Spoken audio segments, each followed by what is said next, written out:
What up? What up? What? Oh, fuck. Hold on. That might be too high. Oh, God. Hold on. I'm so sorry.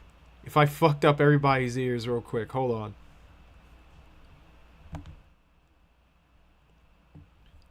Okay, this might be better. Alright, what up, what up, what up, everybody? Welcome back to another episode of Kaiser versus the World. How are y'all doing? Oh, shoot. I forgot one last thing before just popping open the stream. I am a fucking failure. Oh, my goodness. I forgot my PNG, too. Alright, there I am. Alrighty. Alright, Kai Zero, Josh Thomas More New, and Billy Donuts already, buddy. How are y'all doing? Alright. By the way, how's my audio? Am I too high, too low? Am I good? Aries Archives, what's up? Number one rival, my man, what's going on? Reinforcements have arrived. Nice. Oh, shoot. Okay. Ah, shoot. Hold on. Okay, popping my back a little bit. Okay, gotta get that oiled up a little bit. Not in that way. Anyway. Audio's fine. Okay, because I've been trying to figure out, like, how to solve the issue that, like, my audio during stream just isn't really that high for some reason. May I have to talk a little bit louder or something? Rolando A. Ramirez, what's up? Have you been gone? Yeah, I've just been busy with just IRL stuff. I am working on a new video, trust and believe that. But, you know, priorities and shit. I've seen the Raven video and I thought it was a decent and they explained writing problem with RWBY. Okay, well, I've never actually seen the video before. Actually, I might have seen it once. And there might have been aspects that I just, like, disagreed with. But there's a chance that I might be wrong about it.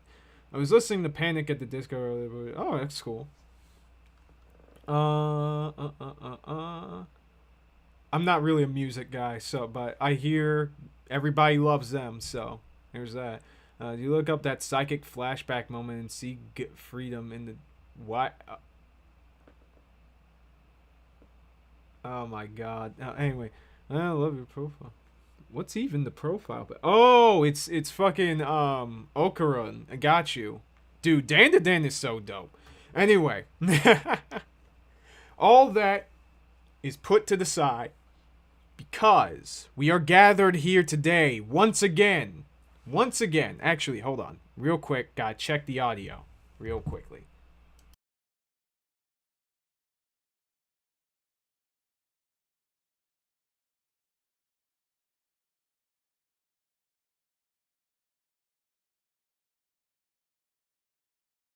Okay, my audio's good. Alright, cool. Hey, do you have a time-traveling ball pit? What? I have... Is that a new Yasha thing? I don't know. Anyways, fucking, what was I saying? Oh, right. Anyways, though. We are gathered here today to once again put another person on trial, another YouTuber on trial for the crime of wrongthink. I know, a heinous crime of the highest order.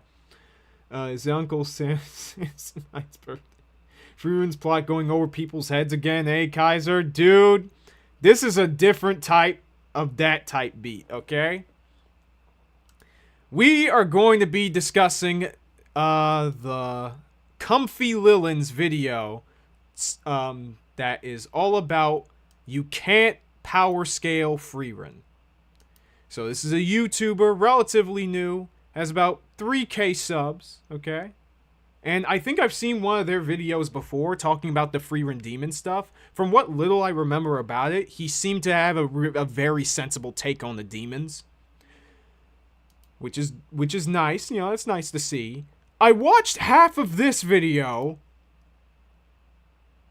and I'm gonna be honest, I'm not saying that there's a gun in my house, but if there was,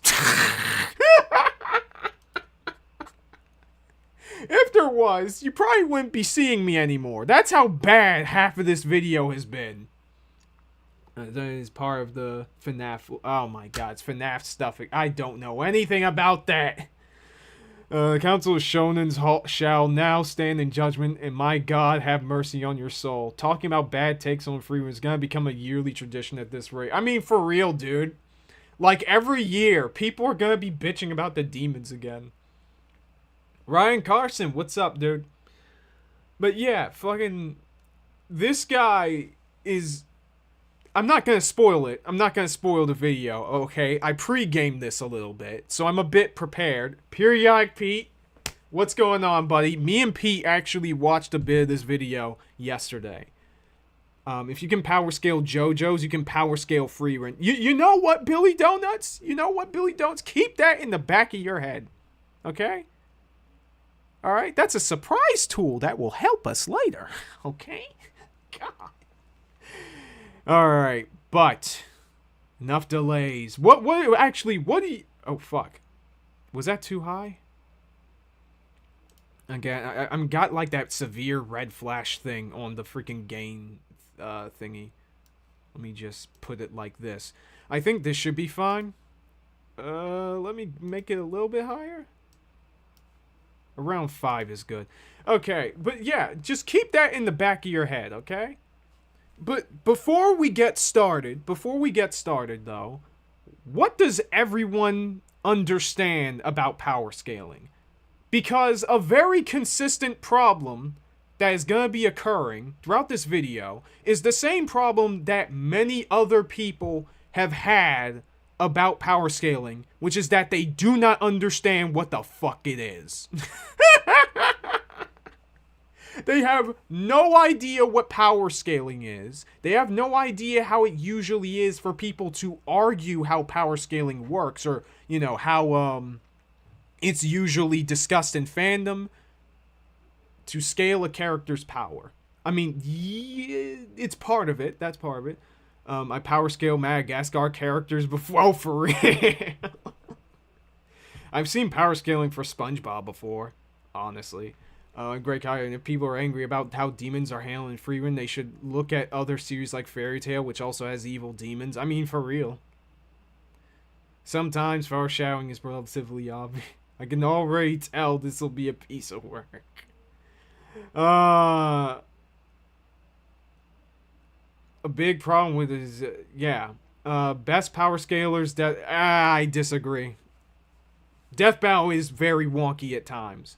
But the way I understand power scaling is, you know, comparing and contrasting a character's not only physical power or how much shit they can blow up, but also scaling their technique, intellect, skills, and, weaponry, all that other shit to other characters, either within the same story or in other media. That's how I define power scaling. And you know, it's a basic bitch understanding.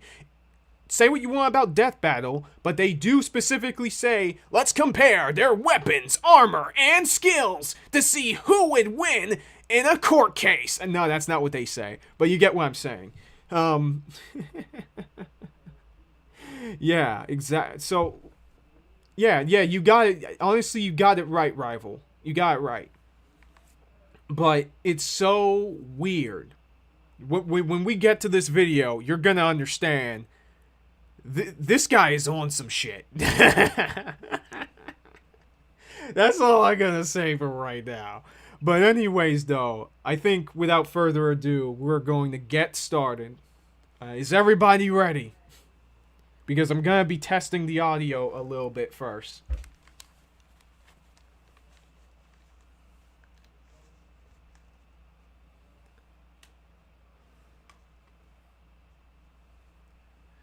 Yeah, I know that's that a lot of shown protagonists lose to Archie sonically. Yeah, they probably do. Lamau Jr. versus Matthew Murdoch, Death Bat. I mean, lawsuit when? Alright, we're all good. People saying we're all good. Alright. YouTuber. It's time for a YouTuber versus YouTuber death battle! Alright.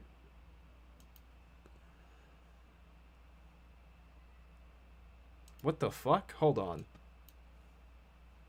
I am not hearing this video. Hold the fuck up. Okay, Scuff.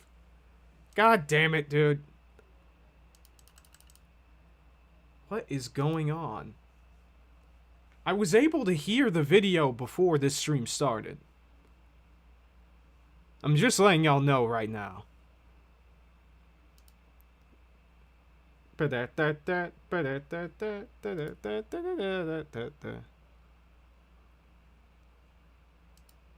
No, not sleep controls. Fuck. Home. And then... Why aren't you loading, for fuck's sake? There we go. Hold on. Okay. So... Yeah, that's headphones. Yeah, microphone's here. Headphones are here. Wait, is it because of the... Oh, wait. Oh, I lowered the audio. Dude, I fucked up. I lowered the audio in my actual, like, laptop. Okay, let's actually get going. Power scaling is stupid. And power scaling these characters, trying to power scale my favorite depressed elf show, that's really stupid. Not a personal attack or anything, but I do not get attempts to power scale Frieren. To line the... Now, keep in mind that comment he said about... You know, this isn't a personal attack, okay? That's a surprise tool that will help us later. Dude, when I make a highlight of this, I'm just gonna spam it like 10 different times. I swear to God. By the way, can y'all hear the video, first off?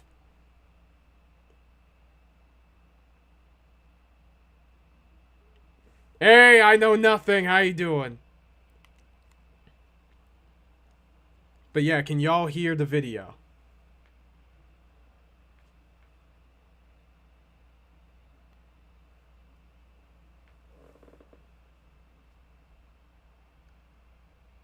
Power scaling is stupid. Already you are wrong. Breaking new ground here, folks. I know! He just comes right out of the gate with that shit. Hey, I can respect it, honestly. At least he's not pussyfooting around the topic. He gets straight to the point. So there's that. But before I actively debunk this whole thing, let's get a little bit further. We'll get a little bit further, okay, guys? Alright? Let me actually up the audio of this thing, too. Just to be sure.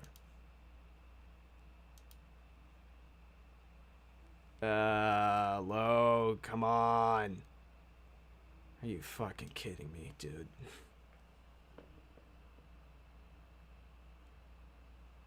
I hate that these mages up and attach arbitrary power to them to determine who is the strongest. I mean, when you can't really power scale, I think it directly misses the point of the magic system. Not to mention the characters or, you know, the plot. There's even a character who is a power scaler, who gets embarrassed. Others that break all laws of conventional comparisons. You can't power scale Frieren, and I have supporting arguments and all that other stuff to prove it. Starting the... Okay, so already you're off to an insanely bad start.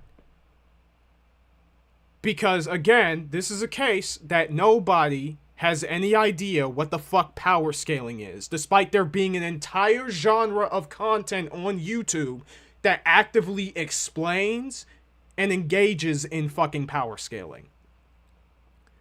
Right? So, we already explained the definition before, but let me explain again. It's comparing not only the power of a character, but also their techniques, intellect, skills, knowledge, experience, durability, speed, and other attributes that are relevant to see who would win in a fight.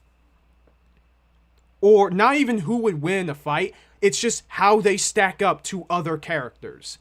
And there is as a point of difference, there's a difference between like inverse power scaling, where you're just comparing characters within the same story, and outverse power scaling, which is what Death Battle does. Right? Everybody clear? I'll give him credit. He at least talks about the subject, unlike other YouTubers. Yeah, for real, dude. Currently having issues with my keyboard, so this will be a nice thing to listen to. Oh, that sucks, man. But I'm glad you can listen to this. The downside of short videos to respond to. You know the stupidity is going to be that much more fast and rapid. Yep, Brandolini's Law, the bullshit law, guys. Oh my god. But yeah, dude. This whole idea that you cannot power scale Frieren either is fucking stupid. Like, when you power scale a character, especially in universe, you don't give them a number. Again, the biggest problem with people who don't understand power scaling is that they think power scaling a character is like on some Dragon Ball power level shit, which is an incredibly simplified version of power scaling specific to that series that barely any other shonen actually does. Dragon Ball itself threw away power levels in terms of the numbers. But to say that Frieren does not have a scale of power is completely fucking dishonest. You're just being purposefully obtuse. Like, we know for a fact that Seirei is more than likely the strongest mage, at least on the good guy side, that isn't a demon. She is the most powerful and at very bare minimum, most versatile and knowledgeable and experienced mage that isn't a demon. We know that for a fact. And we've had comments about her magic output before that is way larger than any of the other characters. So, logically, okay, yeah, Frieren would be below her. And then Fern literally got, from Frieren's perspective, learned magic yesterday. Like, she's been teaching her magic for about, like, I don't know, more than 7 years or some shit. So, yeah, it would make sense for her to be weaker than Frieren as well. It's not that hard, dude. It's really not. Decades of nerd culture dislike that video. That intro, yeah. Don't forget hacks and shit. Hacks absolutely factors into power scaling. And that's going to be... I'm not going to spoil. Okay. Weren't the scanners mocked in the abridged Dragon Ball? Yes, of course. Power scaling is not defined by numbers. It's defined by actions and the comparison of actions of a character to other characters. Yes. What are you saying, Kaiser? What are you saying, Kaiser? Are you saying that story communicates things that would inform us about their power? Abso-freaking-lutely. Like, the importance of power scaling isn't just, good fan discussion. When you're a writer, you actively need to power scale your characters on some level. Because when we understand what the characters are and are not able to do, that actually gives us stakes in the story. It makes us think, oh my god, how are the characters gonna get out of this? These are the factors at play, and this is what we understand about them. Holy shit, this is gonna be intense, right?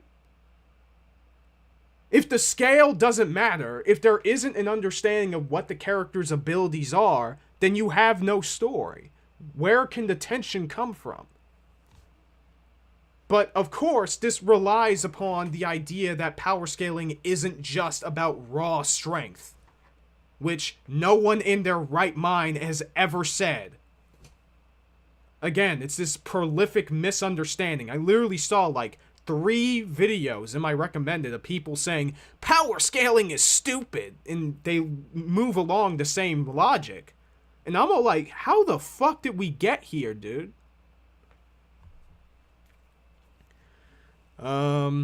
What is this? Some kind of power scale?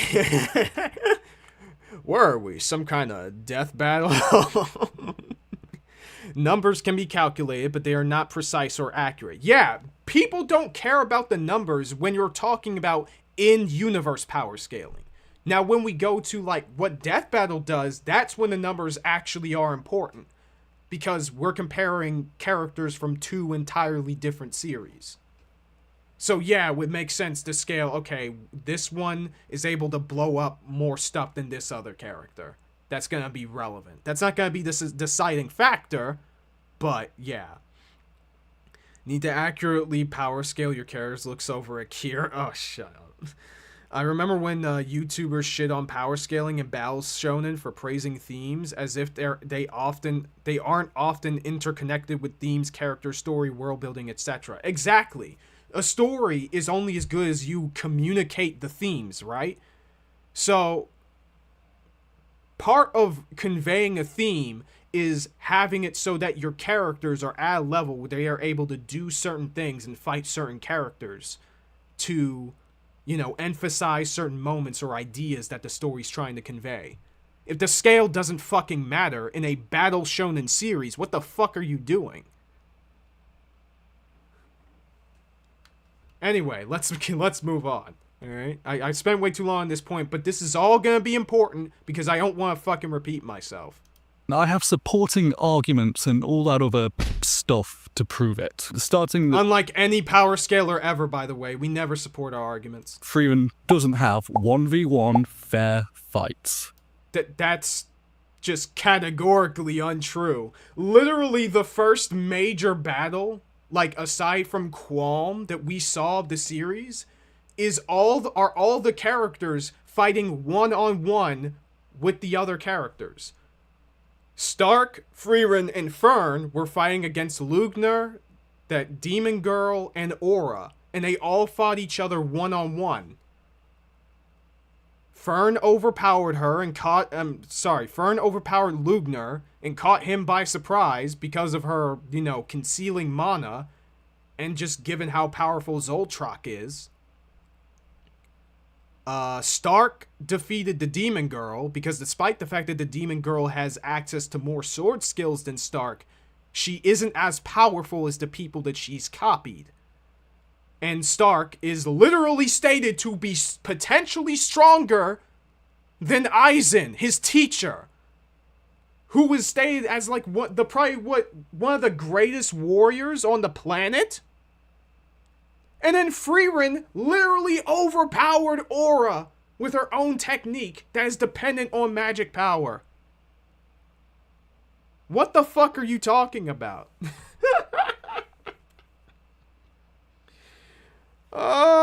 Oh, God. Hey, Neil. I guess it's hard to power scale imagination in Frieren. I mean, yes, but that's like hacks, right? Are you sure this isn't a meme video? Because very few YouTubers are genuinely this wrong. No, this is real. This is not a meme. This is not a joke. I'm not bullshitting you. This shit is real. The magic system in Frieren is somehow both more complicated and simpler than something that can be power scaled. And by the way, the whole thing about, it doesn't have 1v1 fights, that was just like the first example that popped into my head. Right? And even if there aren't 1v1 fights in a show, you can still power scale certain characters. It depends on what they can do. It depends on certain statements or shit within the story. And it depends on what is conveyed in action. Right? Like World Trigger, there's almost never a 1v1 fight in World Trigger. But we can somewhat scale the characters to each other to see what they are capable of, just given what they do. It's that easy. Are you fucking serious? Fair fights are for suckers, yeah. Linny needed to build up some muscle mass if she wanted to stand up to the Deathbringer that is Stark. Fucking base. The only decent Frieren video essay I've seen is Trend Fox's videos. I mean, there's other decent videos about Frieren. Isn't there also type advantages? I mean, there can be, yeah. But anyways.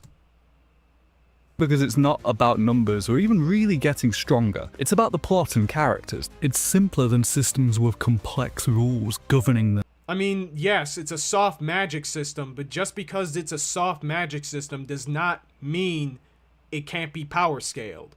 And again, you're just running with this track that power scaling is just about physical strength or physical striking power, which is brain dead. Look at any power scaler on fucking YouTube. even to the fallen god that is Seth the programmer, or Seth the groomer, as he is called now. He has been branded. Right? Like, even all of these people will tell you that is not how power scaling works. What the fuck are you talking about? Since magic is used in a much more flexible way by those with strong visualization, more complex. Oh yeah, no other shonen, no other battle series in fiction has ever fucking had a power system that's based on creativity. I'm sorry, JoJo's what? I'm sorry, Jujutsu who? I'm sorry, Black what? Black something Clover? What the fuck are you talking about? Are those like jazz names? Are those jazz names?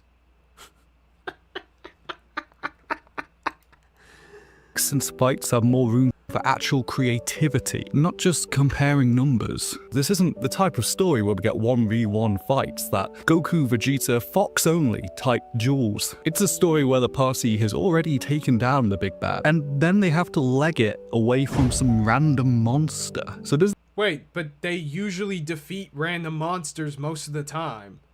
What the fuck are you talking about? Remember the demon that disguises themselves as like your loved one or whatever? In like, I believe the 2nd or 3rd episode? Remember that freaking, that plant monster thing that knocked Frieren out with a sleeping spore or something? They managed to beat that. In fact, if Frieren wasn't caught off guard, she would have taken care of that monster on her own. Don't forget Bleach. Yeah, even Bleach has some creativity in their power scaling. Not enough, but there is some. Frieren is weak to mimic types. I mean, yeah, because she just keeps... Sako who now? World whatchamacallit? Yeah, buddy. Does this mean a random monster scales above the Demon King? No, the magic system in Frieren is a bit different than just slapping numbers on everyone and forcing them into a tier list. Well, congratulations, no one fucking does that. Like their pools in a gacha game. You can't really directly compare everyone 1v1 without making far too many assumptions. It's more... What do you mean? What do you mean too many assumptions? Okay, let's just compare all the things that the characters are capable of doing that we can surmise from the material that is within the story itself. Let's put them in a neutral environment where all parties are able to have the best advantages available to them without any outside help, and then let them throw hands. How is that complicated? How is that making a shit ton of assumptions? That doesn't make any sense. Demon Hun? Yeah, exactly. Like, bro, what the fuck?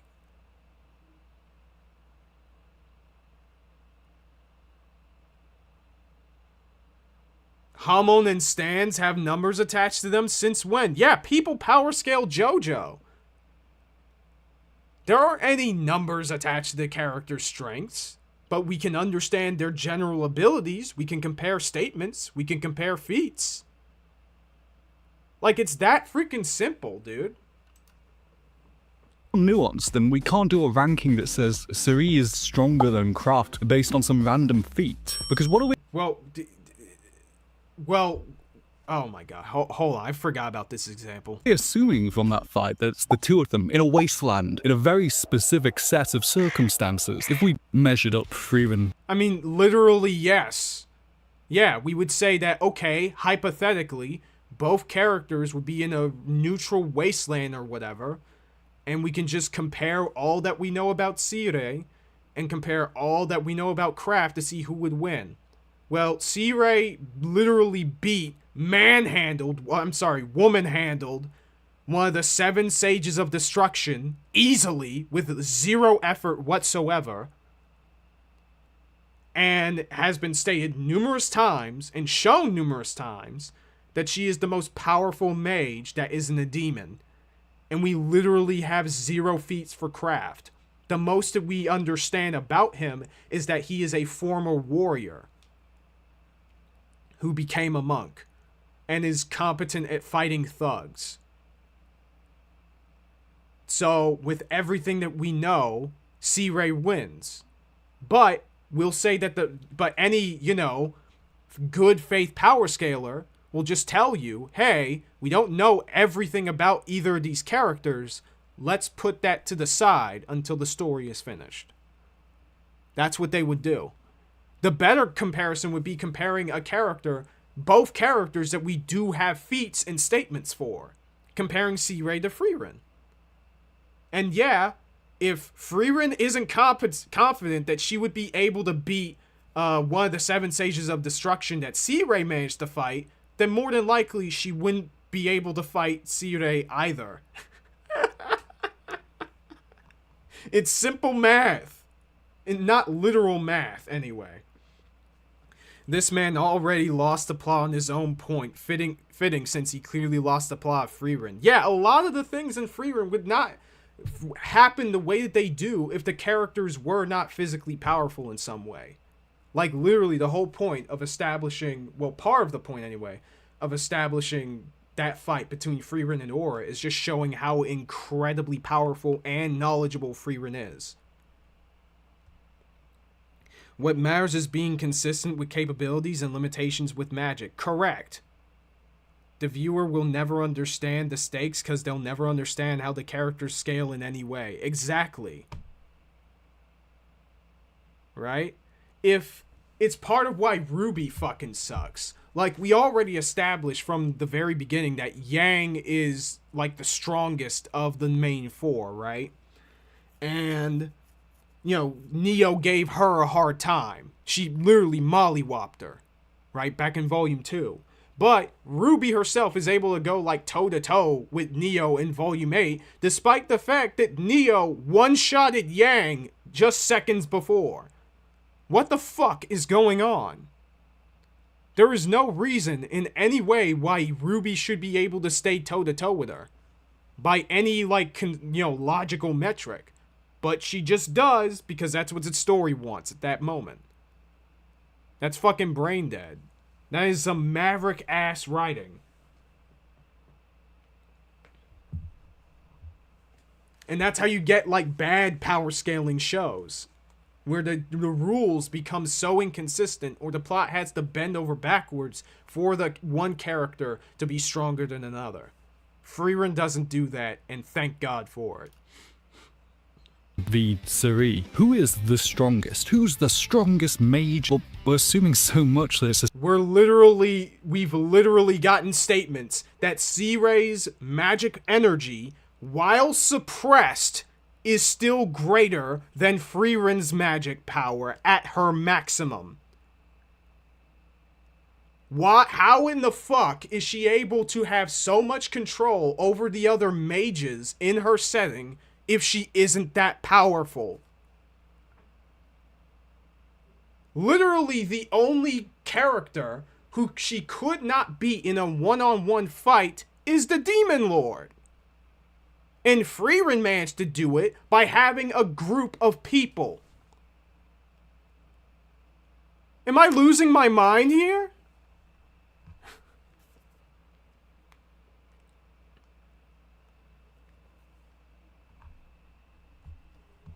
Oh my god. What the fuck?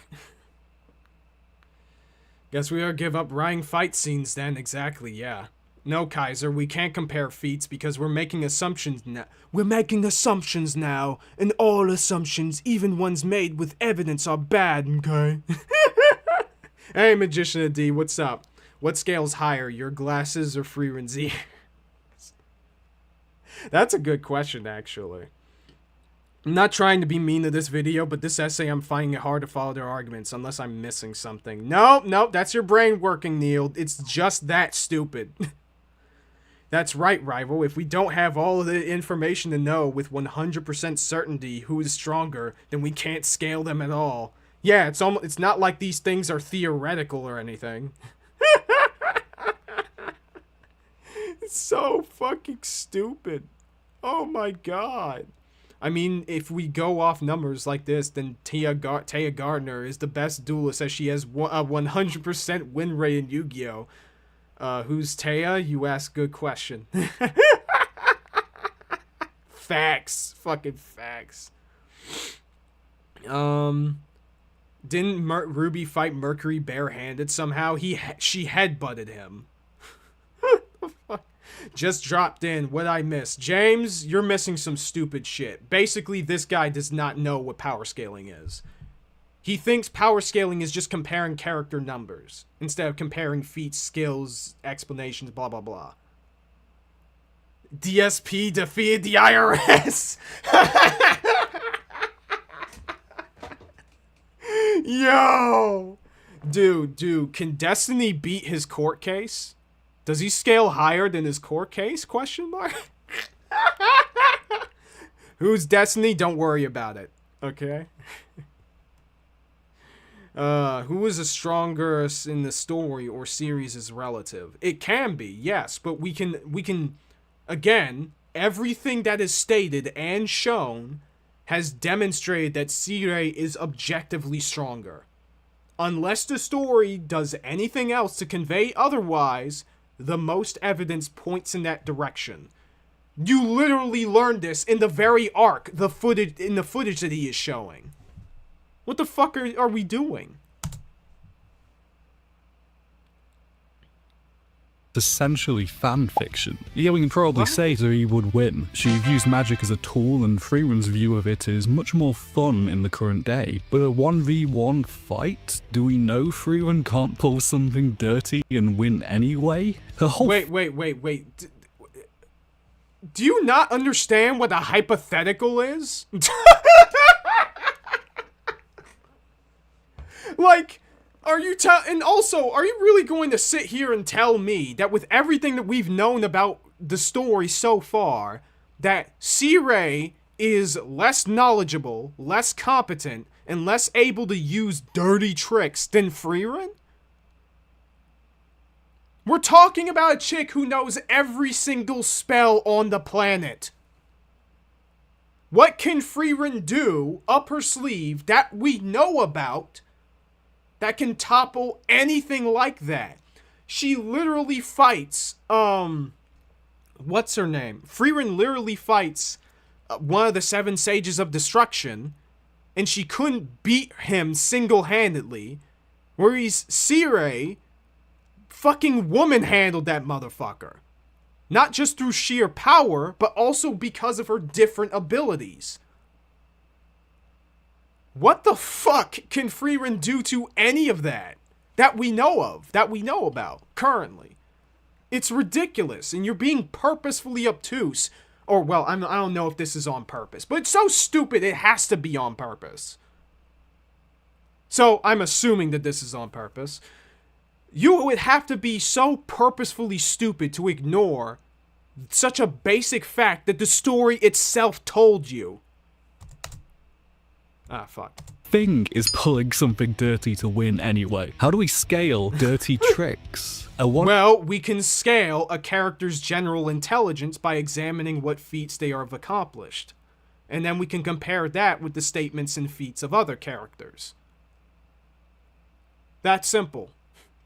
Hey, X character had managed to, beat another character, a different character in like a chess game, but Y character literally was a war strategist with like 10 years of warrior's experience. Gee, I wonder who has the most dirty tricks up their sleeve. Are you fucking kidding me, dog? What? People literally power scale people's and other characters' intelligence all the freaking time. Actually, let me show you proof of this. Hold on. Let me actually prove this. Who can solve the Kira case? You know the Kira case, the one from Death Note? Hold on, it's pulling up. There is an entire genre on YouTube analyzing which characters are able to solve the Kira case.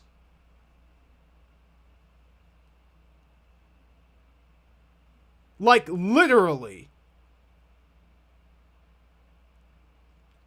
I know there are some videos that are not really relevant to that topic anyway, but, like, still. Like, are you fucking serious? Could Batman solve the Kira case? Could Sherlock Holmes solve the Kira case? Ranking detectives on if they can solve the Kira case. Columbo solves the Kira... Wait, maybe, is this like a... I don't know if this is a mean video or not. But people have actually asked about that. Can this guy solve the Kira case? Like, what the fuck are we doing here? Yeah, we can say that, hey, this character... Joseph Joestar, for example, from JoJo Part 2... outsmarted vampire gods that are like thousands of years old. Yeah, if we compare him to a character that rarely ever uses dirty tricks, yeah, we can say that this character is less, like, has less strategic mindset, a lower strategic mindset than this other character. YouTube, stop giving us recommendations on searches. Yeah, for real, dude. Columbo solving the Kira case is a meme. Okay, but people have actually asked that in other videos, though.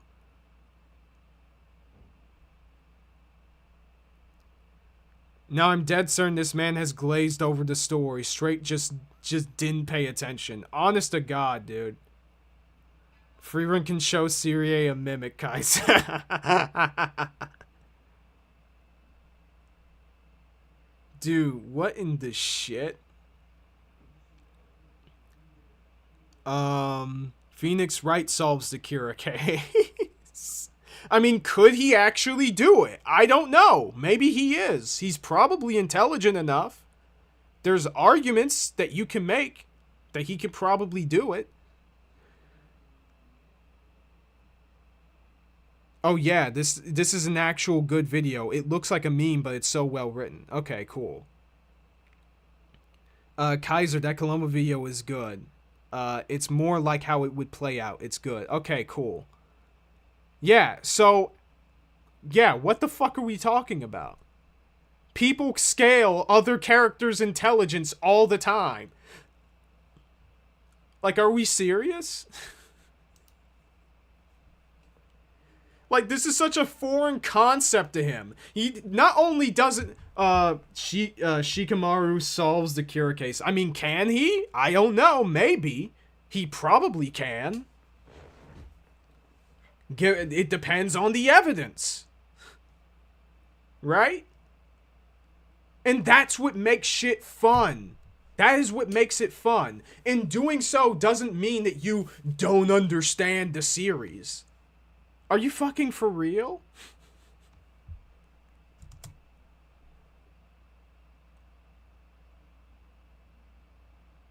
Hold 1v1 fight where everyone is just fighting head to head to measure strength. It's fan fiction. I'm sure there's some 1v1 ideas that you could all think of that are interesting, but it's not usually how action happens in the series. It's never a basic fair fight. What are you talking about? There have been fights that are one-on-one. Have you watched the freaking show? What? And also, just because there's an entire arc where it's essentially a team battle royale, a team deathmatch, as it were, does not mean that you can't scale other characters. Fern is literally shown to be around as competent as many of the other characters during this fight. This entire tournament. Somebody could scale that. Reasonably so. What are we talking about? Counters, there's strategy, there's more than just mana. I think there's a tendency to try and put everything into this objective numbers-based system. Who are you talking about? No, let me actually look up Frieren power scaling, actually. Again, this is vague posting. This is shadowboxing season, people. Shadowboxing time. Dude, you know what Nicholas Diorio does with the URR? I gotta have that. I gotta have that overlay meme, but for shadowboxing, okay? So, Frieren power scaling, okay? Now,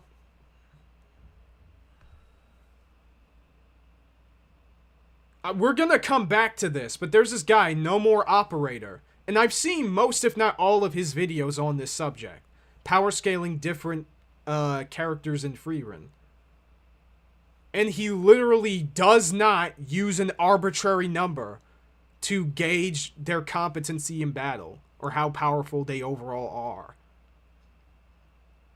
Like, literally, in the first 2 minutes of this video about Frieren herself, he gives backstory as to who Frieren is, mentions her magic power once, and then literally goes on for the next 2 minutes about how intelligent and experienced she is.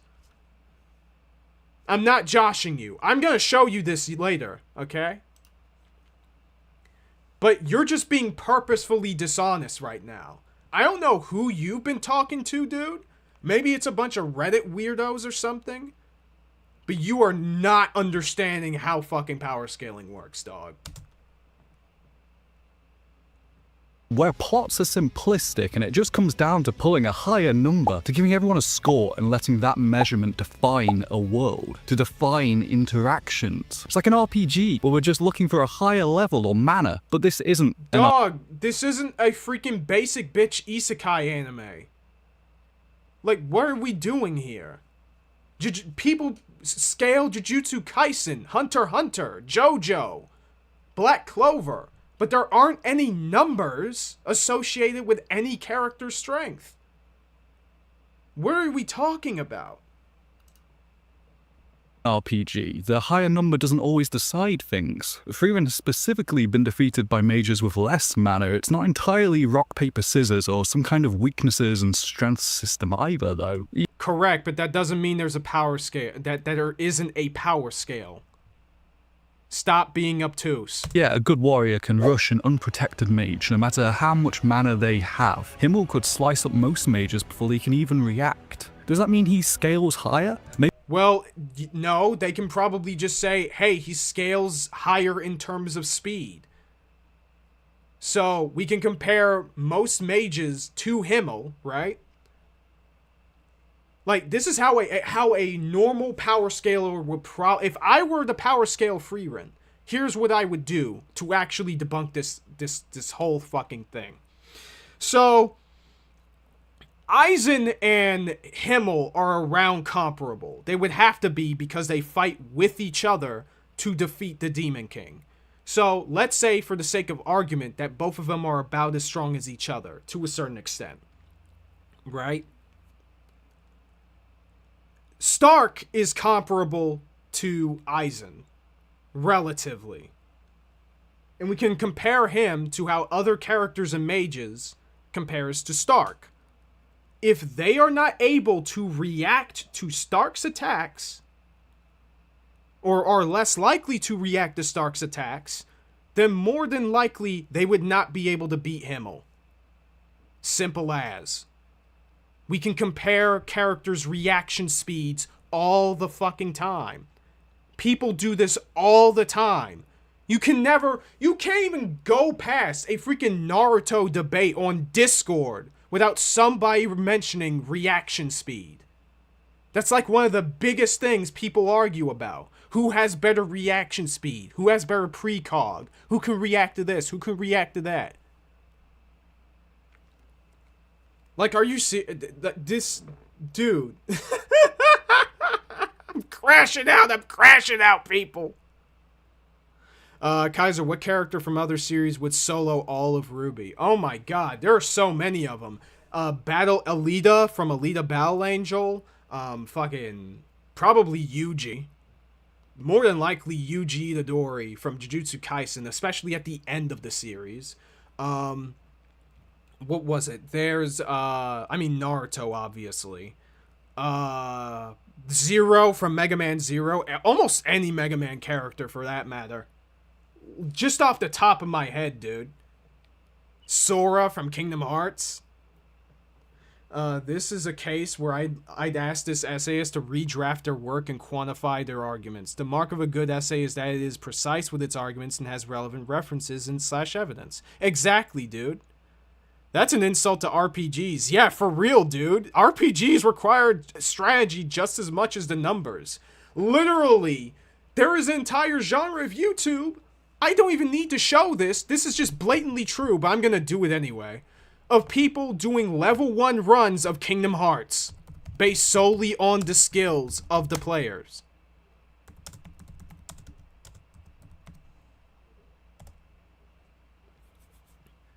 Oh, sorry, it's called the 0 XP run for Kingdom Hearts 2, but you know what I mean. Like hours and on hours longs of videos of people fighting, playing Kingdom Hearts 2 or just any Kingdom Hearts game with the 0 XP feature.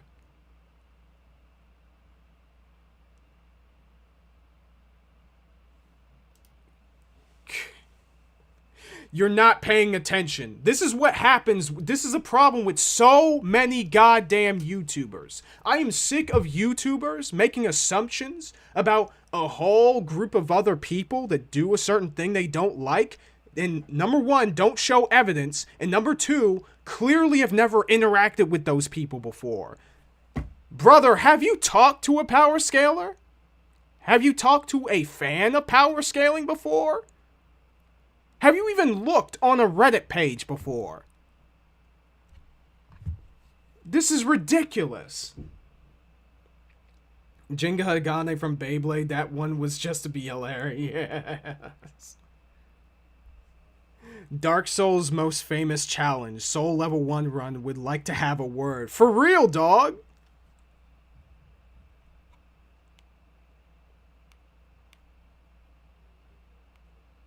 Ichigo, yeah, that's an obvious one. Sun Wukong could, yeah, the actual Sun Wukong could definitely do it. Sung Jin Woo, there's no contest there.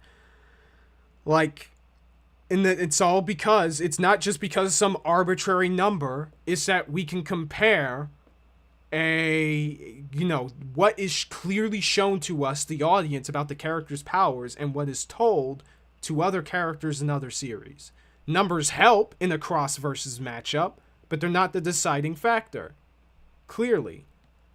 It doesn't matter if one character is super fast than the other, if they have a hacks ability that stops time before that other character can react.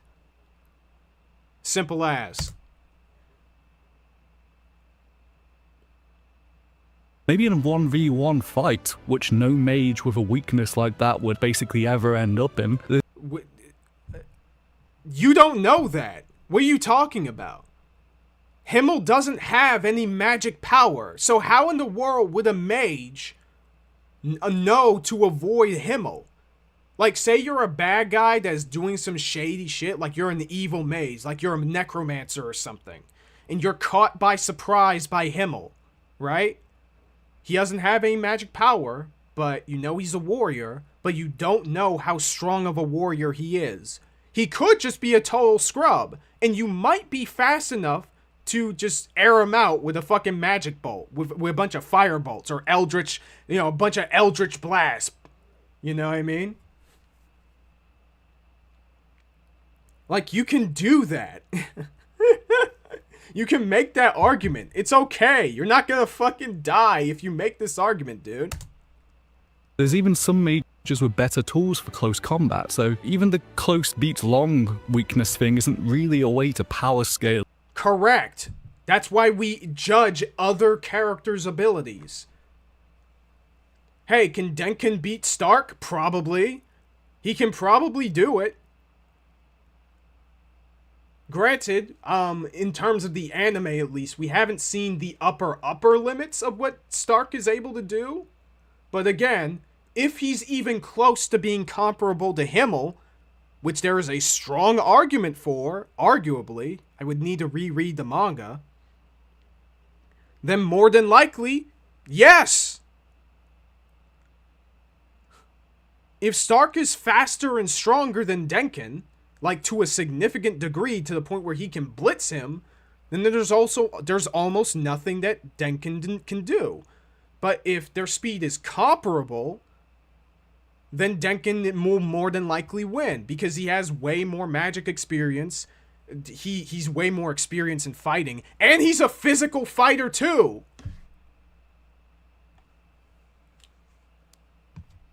Hold on a sec.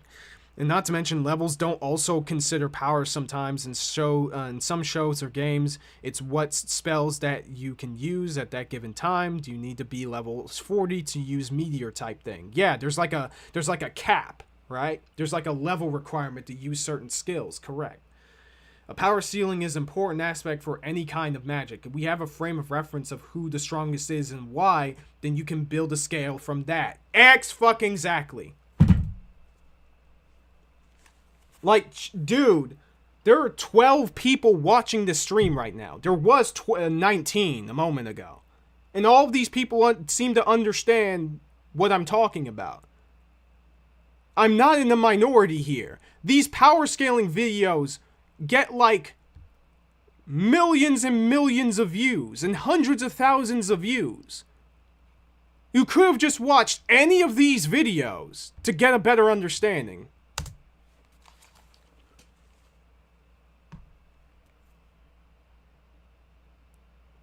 Hold on, it's just loading. The spitting disc of death. In Frieren, because Frieren's magic system has nuance. The system of dude, yo. Yeah, guys, no other power system has nuance, guys. You can't scale characters. Hold on. All right, don't pay attention to me, guys. Hold on.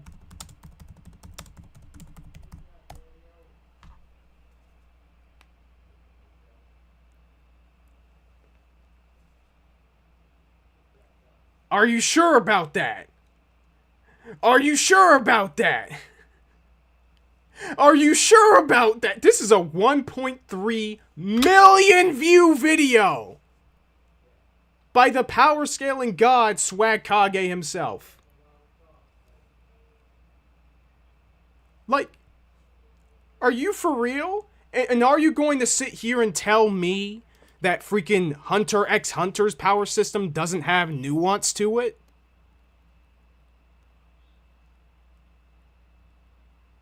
Fuck is you smoking, dog?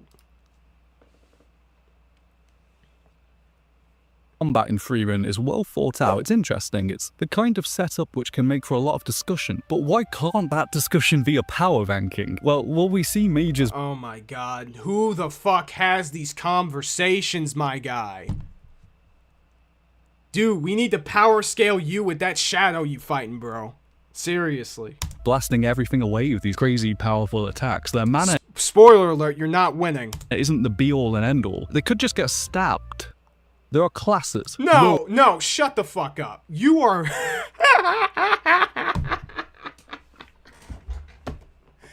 Oh my god. Dude, you are misconstruing this scene so hard. This isn't just Ubel shanking this guy.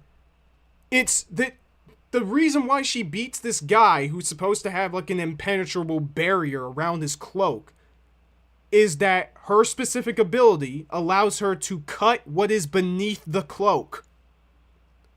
She's literally female Sukuna. By the way, do you know people power scale JJK? Just a random question. Just a random ass question, guys. You know? Oh, Goku can... Yeah, and Goku can get freaking shot in the heart by a laser if he's off guard. There's no power scaling in DBZ, guys. Oh my god. What are we doing here, dog?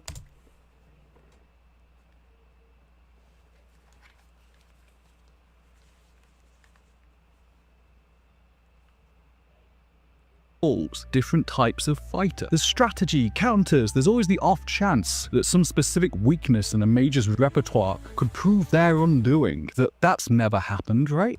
Oh my god, dude. Kaiser is someone who Kaiser, as someone who watched a video doing a scaling between Lord Draken versus Omazeo. Omazeo could end and will end Draken. I mean, maybe.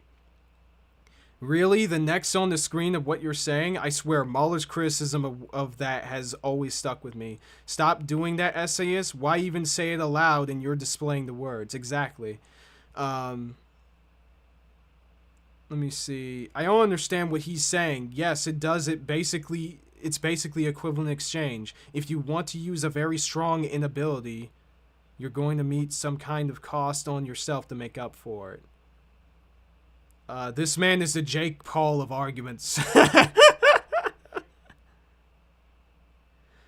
Oh my god. So she has the ability to ignore defense. Got it. Or am I getting something wrong here? No, you got that right, essentially. Like, she can basically negate almost any physical defense. As long as she can perceive what she is trying to cut as being cuttable. But her ability is weak to magic barriers. Because she cannot perceive those barriers being cuttable. That's it. So what you're telling me, Kaiser, is that this guy is neglecting to mention certain bits of context to help present their narratives as true. Oh boy, my favorite part of a YouTuber essay.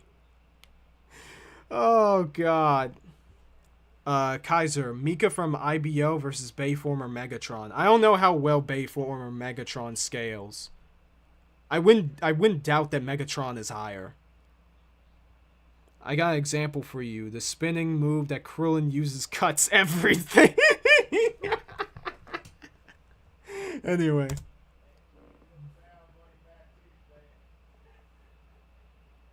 Spells and attacks have nuance, they have ability, they aren't a measure of the mana alone, it's a specific technique or visualizing something happening. You can be a mage with less mana and manage a technique which takes out a mage with more. If you're trying to power scale Frieren with the strength of spell, you're literally showing a scene where Fern is overpowering another character. No, hold on, shut up. Wait a minute.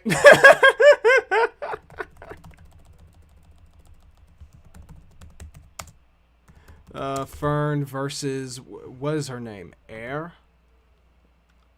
I think her name is Air. Jane Eyre.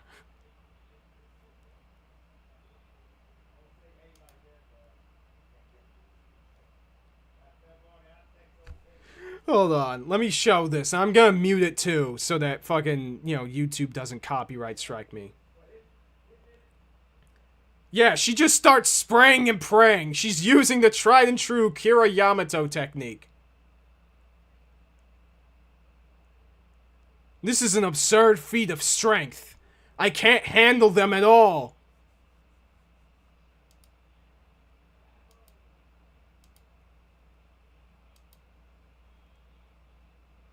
So, like, what the fuck are we talking about? Oh, God. I'm crashing out. I'm fucking crashing out. Sir, please stop taking the Lily Orchard notes of essays.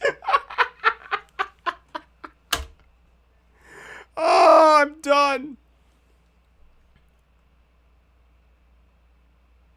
It just doesn't work. Zoltrak's a good example. In the opening arc, when an unfrozen Quall wakes up and finds out he's been power crept, but not in the mana level kind of way. People thought about his trick quite a bit, and then they figured out how it worked and how to work around it way. They just can't. Okay, but excuse me, the magic barrier technique still needs to be strong enough to defend against an attack. A weak mage, like say just a level 1 mage, just uses the barrier technique to block Frieren Zoltrak. You're not gonna be able to block that, dude. Like, literally, we see this right here!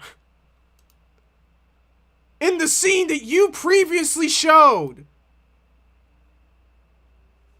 This chick got overpowered with the same barrier technique. What are we talking about?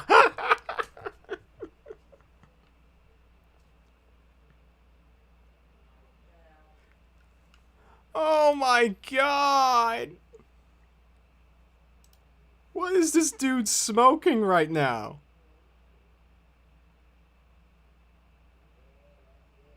Okay, well, that's what she said. It's like, that chat took spice today.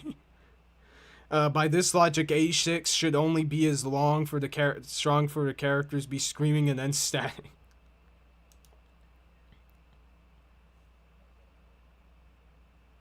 The technique, so he got stomped. So how do we power scale this? If we're comparing Frieren and, say, Bomb with a shotgun, do we have to take into account whether Frieren has had 50 years with other mages to figure out the shotgun? Well, no, not necessarily. You would just compare, you would basically just say, okay, is Frieren fast enough to dodge bullets? Is she fast enough that she can react to bullets? If the answer is yes, she wins. If the answer is no, she loses. Basic shit. Does she already have a spell to make the shotgun vanish? Like Batman with prep time and a community? Or do we see that... Well, no, you give, literally the whole prep time thing is a different type of, like, versus battle debate. Like, okay, if you give a certain character prep time, would they be able to be another character? If you're talking to a good faith power scaler, which most of them are, they're going to give that qualifier. They say, hey, if this character has prep time against this other character, or if both characters had prep time, who would win? That's it. There's even, like, versus debates of, like, hey, can a single character take out an entire organization of bad guys? People literally did that with Bleach, with Naruto. Like, what the fuck?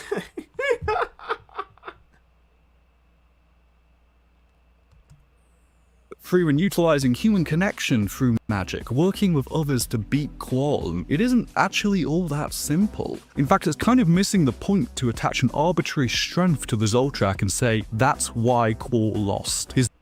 Well, Qualm didn't have a method by which he can defend against Frieren's Zoltrak. If he did, he would have erected his own magic barrier. Sure, the barrier technique is different from what he is used to, but he understood the technique as soon as he saw it. And there had to have been similar magical barrier techniques before Zoltrak was stolen. Before they mass-produced, before they tested that shit.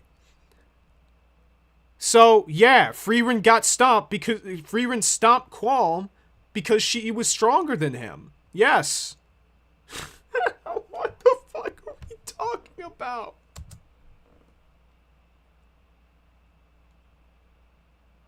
His number was smaller. Later, we even get Firm's Zoltrak being too quick for a healing factor to negate. That's a difference which is in technique. It's not that Fern has a higher mana power rating than the hit.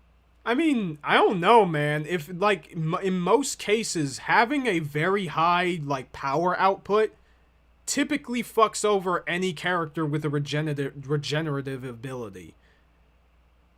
Like, if a character throws a nuke at a character that can regen, who more than likely cannot regen out of nukes, then the character who threw the nuke won, no? This literally happens all the time. Heroes Party did. The spell has been worked on, it's been improved. The magic is more nuanced than mana levels and power scaling. Brother, your freaking video needs some damn nuance. Somebody give this guy a second draft. Like, holy shit. Ubo could kill a mage much stronger through visualization, through imagining it. Frieren's a powerful mage, but... Okay, but that's how hacks works. That's called hacks abilities. If there is a character that negates abilities that would just slice up their person without any way to react to it, then Ubo will probably lose if that character is strong and fast enough. Ubo would probably lose to Sukuna, for example. She would probably lose. I mean, more than likely she would lose, yeah. Take Cell, for instance. Yeah, Cell is a great example. You're doing the damage more than healing and keep it up. Exactly. He was only lucky once for regenerating from his nucleus self. Yeah.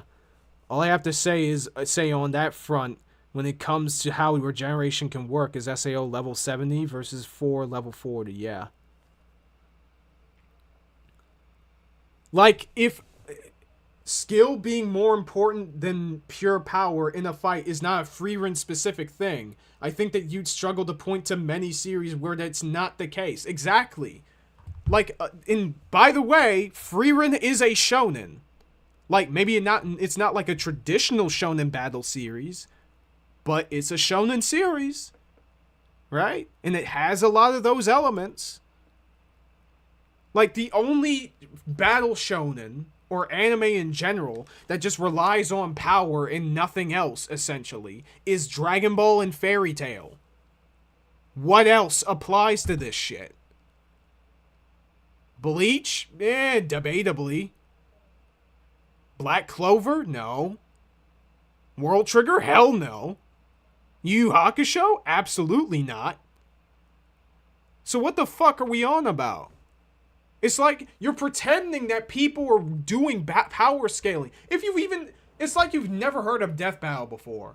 It's like you've heard a fucking a random Twitter user complaining about people debating Goku versus Superman, and that's all the context you have for what power scaling is. That's what this video feels like to me, unless I'm being trolled right now. Who knows? I haven't seen the second half of this video yet. She's not good with poisons. Either could be ran through with a sword or hit by an arrow if the circumstances were right too. We can't— Okay, but if they're just in a neutral zone, and that swordsman and bowman isn't strong or fast enough to get past their defenses, then they're gonna get washed in like 2 seconds. Really reduce the magic system down to power levels. The magic system is more soft than it is hard. There's openness. Okay, but just because the magic system is soft doesn't mean that there isn't a scale, sir. Mr. Lilin, if that is your real name. Ubo's whole thing of imagination-based magic is kind of this. There's science to it, but clearly it's open enough to allow imagination to be a major part of things. I mean, there's room for mages who study, who understand every element of something to do it, and there's room for those who act on instinct as well. That's much more entertaining, and it allows for a greater exploration of the characters, which... Well, yes, but that doesn't mean that there isn't a scale. If a character can be... Like... There has to obviously be limits to the whole imagination thing. You know what I mean? If a character can just imagine anything they want to, and just do any spell that they want to, every character would be incredibly overpowered, and nobody would lose a fight. There has to be limits to that, obviously. Like, they literally say it takes a shit ton of magic power to use the magic barrier technique. They literally say that within the arc that introduces it. That very same episode. I can give one example that power makes a legitimate difference in Bleach and that is everyone's ability in Bleach to negate any hacks if they're strong enough. Yes. I wonder if this guy would be able to understand Lord of the Rings and how wizards work. Dear Lord. Dude, it's so fucking insane. Here is a bit more important. There's so much more to these spells and how they work than just number bigger. Plus, raw numbers are boring. Creativity in action is entertaining. Making fights come down to personal... Name me 5 different battle shonen that this does not apply to. Name me 5 battle shonen that don't understand this.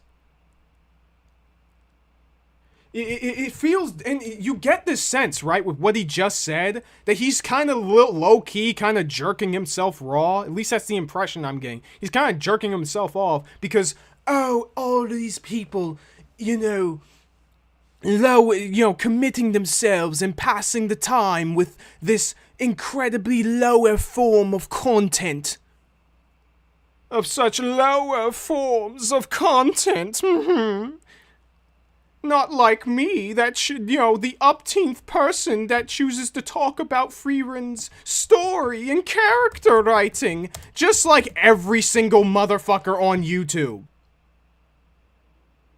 Like, you're freaking basic, dude. You made other videos that are good about Frieren, but you're a drop in the bucket. You're not special. There are other people that do the exact same shit. People want to talk about different things. And just because they want to talk about Frieren from a power scaling perspective does not mean that they misunderstand the story. It's not mean that they don't appreciate the characters or other aspects of it. In fact, part of what makes a lot of moments in Frieren's story interesting is because we understand how strong the characters are. So there's stakes. You feel tense. You're all like, holy shit, how are the characters gonna overcome this challenge? Power scaling isn't a lower form of content or engaging with a story. Especially when you actually understand how it works, unlike this motherfucker. Like, dude, what are we on about? You're not special, dog. I'm sorry. If people want to talk about Frieren from a power scaling perspective, let them do it. It's fun. It's different. I don't want to make the upteenth 10 billion video about why Frieren's story is good unless I have something new to add to the conversation. Which at this point, I don't think anyone does unless they read further in the manga. Oh my man. Alright, we're almost halfway through, actually. We're coming up to the part where I did not see. So, this will be very interesting.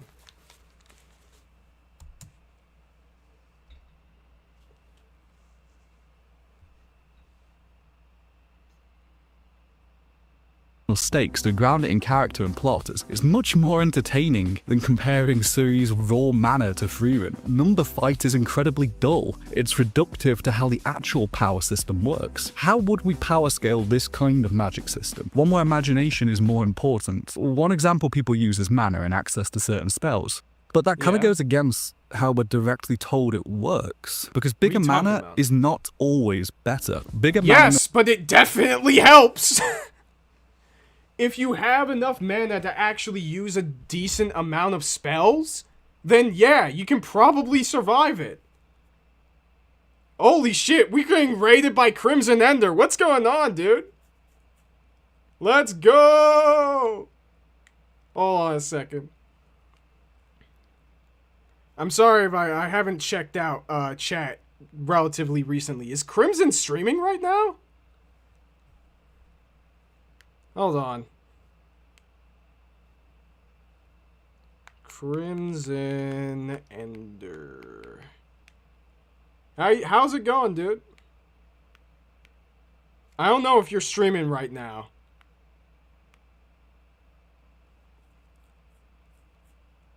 But yeah. Yo, we've been raided. Yeah, dog!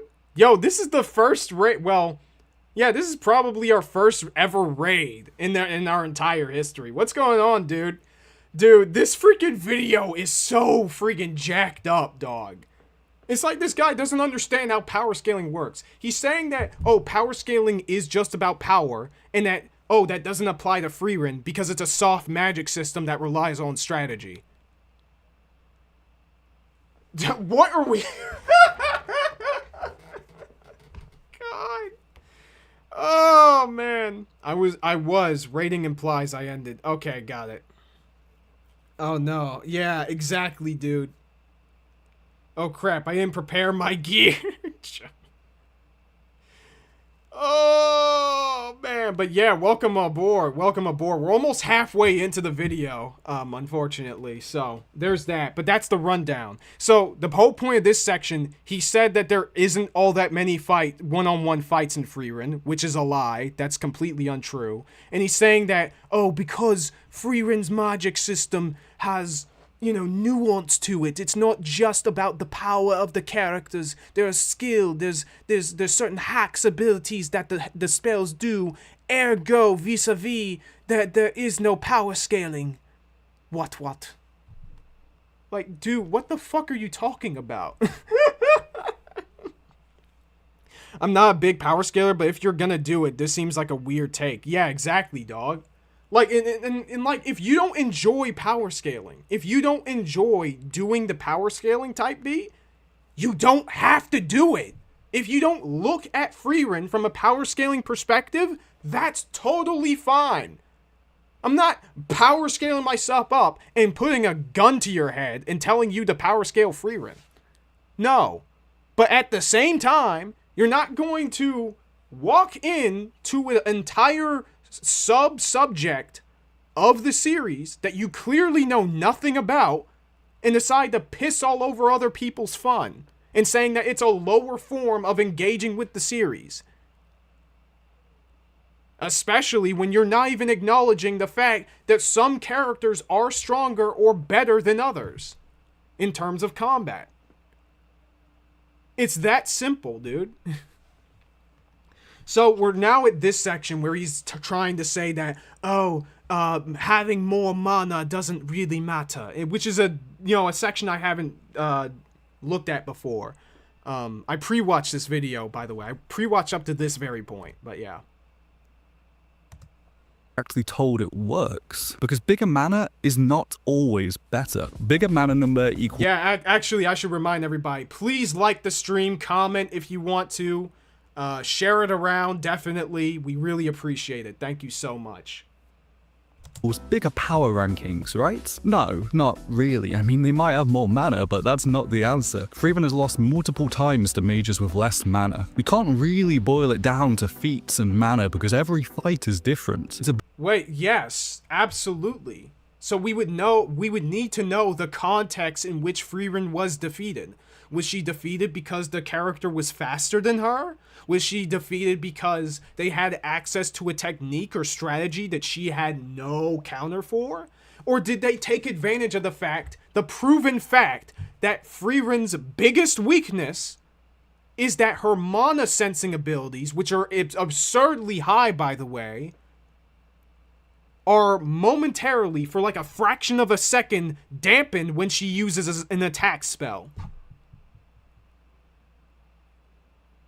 We don't know, but from what we have seen of her defeats within the series, she has been beaten, or close to being beaten, by characters with higher magic power, including in the El Dorado arc. I'm pretty sure if it hadn't been for Stark and Fern being there, Frieren would have died. Yeah. Oh my god, dude.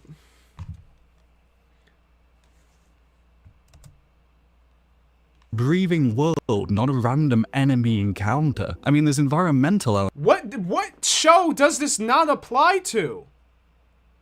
You're trying to tell me that freaking Hunter x Hunter doesn't have a living, breathing world, even though people power scale that? You're telling me JJK doesn't have a living, breathing world? I mean, it doesn't have much world building, but I would say it's competent enough.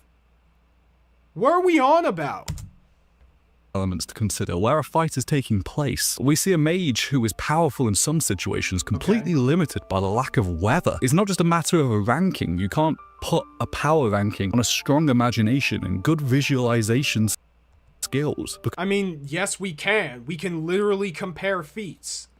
We can compare, hey, how incredibly consistently powerful this character is in terms of their visualization ability when it comes to, using spells and how they understand the spell's limitations, and we compare it to another character who has similar feats. If the feats are relatively, unequal in either direction, then that character wins. Or at least that's a category that character wins in. Yes. We can't give a specific number, obviously. We can't clock it with a power level. My imagination is over 9,000! But, you know what I mean, dude? You can just look at the feats. We can look at what she is consistently capable of, and we can compare them to other characters. Frieren is literally shown to be more experienced and have better visualization ability than other characters. Like the 2 mages that she partnered up with during the tournament arc. Because it's not the kind of thing that can be quantified, to be reduced down to a number alone. A mage could be hanging out like this and they'd get Alright, see you later, Neil. Good to have you.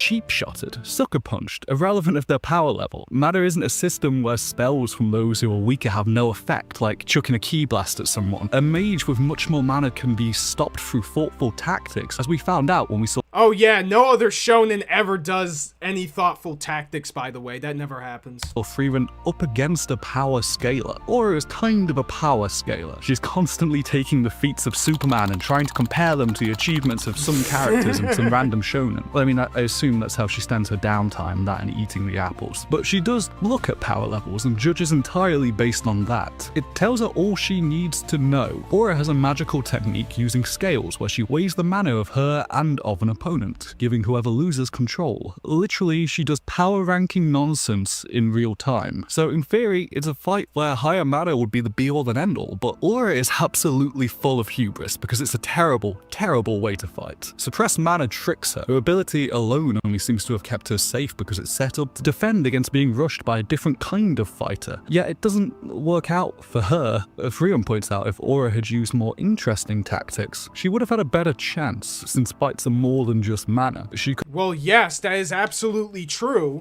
but that doesn't mean that a power scale does not matter in any degree, or that a character's physical abilities do not matter. If Frieren had weaker mana during that fight, she would lose! Dude, this guy's off his meds, dog. Just pack it up. Just put the fries in the bag, dude. Pack it up, dog. Oh my god. Yeah, Full Metal Alchemist is another great example, yes. Who is power scaling Frieren? He's making a joke. It's a dumb joke, okay? Don't worry about it. Don't overthink it.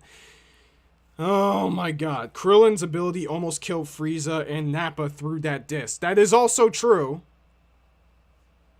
But he was at a significant place where, like, you know, he's at, like, somewhat of a comparable power level to which that he can at least harm them with that technique, which is insanely powerful. Sir, this is a Wendy's. She would have failed the scale check and lost. Exactly, dude. Like, yeah, Aura would have lost, would have probably had a better chance if she had more interesting abilities, but if her abilities could be countered by Frieren's intelligence and ability to adapt to situations, then she would lose either way. Hell, if she trained and managed to grow her magic power, then she would have won. So she would have overpowered Frieren at that point. She, if anything, part of her hubris is that she is relying upon her naturally born, given, absurd magic power that all demons in the Seven Sages have. Instead of training her ability and training her magic, she relied solely on her specific skill that takes advantage of her natural born talents.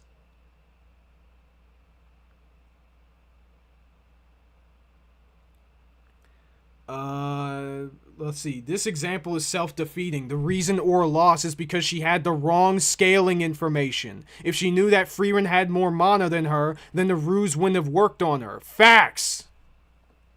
And again, you don't understand what power scaling is. You're saying that power scaling is just raw power. That's fucking Maverick.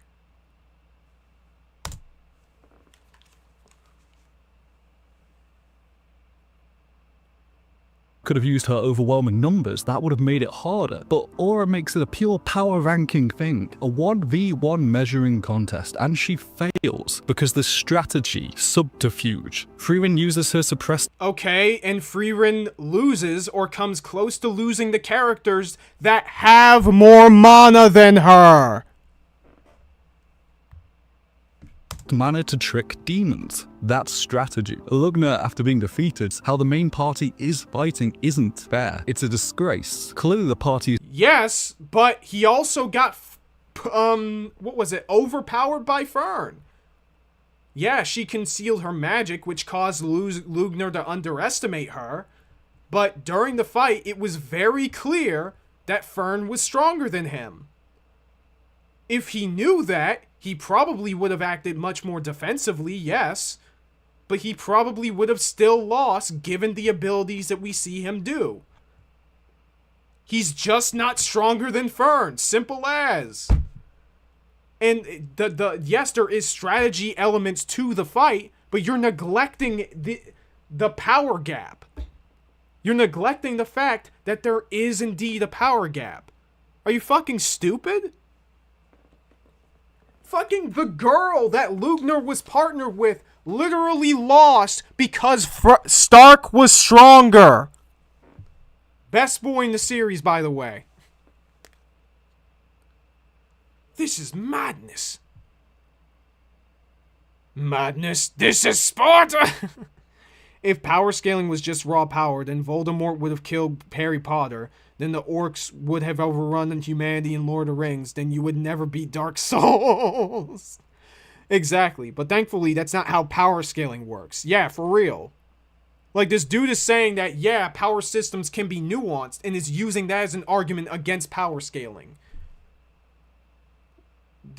Which is another thing that I am sick and fucking tired of people on the internet doing, by the way, who talk shit about power scaling.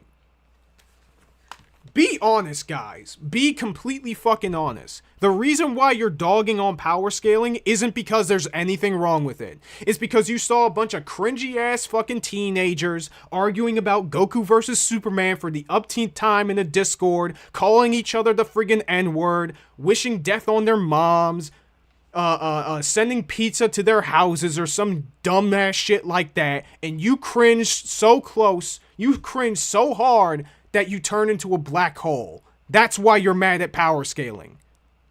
You're mad at power scaling because you don't care about it and don't care to understand it. And you're being mad at people for trying to engage in the work differently from you. That's what this is. You could just say, hey, I don't care about it, or hey, I don't really look at it that way. But no, you're just ignoring basic facts about storytelling and dogging on people for engaging in the work in a way that you prefer not to. Instead of just thugging it out and just saying, hey, it's not my thing. And by the way, that's exactly how a lot of Discord versus debates go, by the way. It's literally that fucking jacked up. Maybe someday we can react to one of those videos because it's fucking hilarious.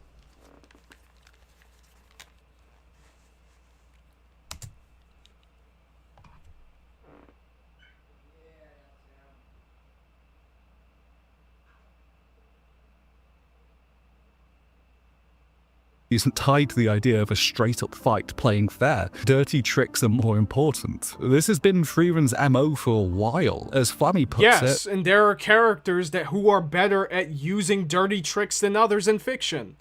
Congratulations, that happens all the time. Run, hide, take your enemies by surprise. There are plenty of other options. More mana doesn't mean winner. Mana simply... No other shonen does this, by the way. No other battle shonen. Doesn't exist. Measures time spent training it, not creativity. Between this and being shown that mana doesn't decide fights, surely this should be enough to understand we can't just directly compare numbers in this context. Yeah, guys, we can't compare... is kind of an anti-power scale. Oh my fucking god. Guys, we can never power scale Hunter x Hunter, guys. We can't power scale JoJo. Fuck me, dude. Directly compare numbers in this context. Ubo is kind of an anti-power scaler. Her abilities come purely from visualization, from a No, not necessarily. Like, she even noted that other characters would more than likely beat her. Not just because of their experience, but probably because of their power. And it tends to happen that the older you are as a mage and the more you train your magic power, the stronger you often are against other people who don't often do that.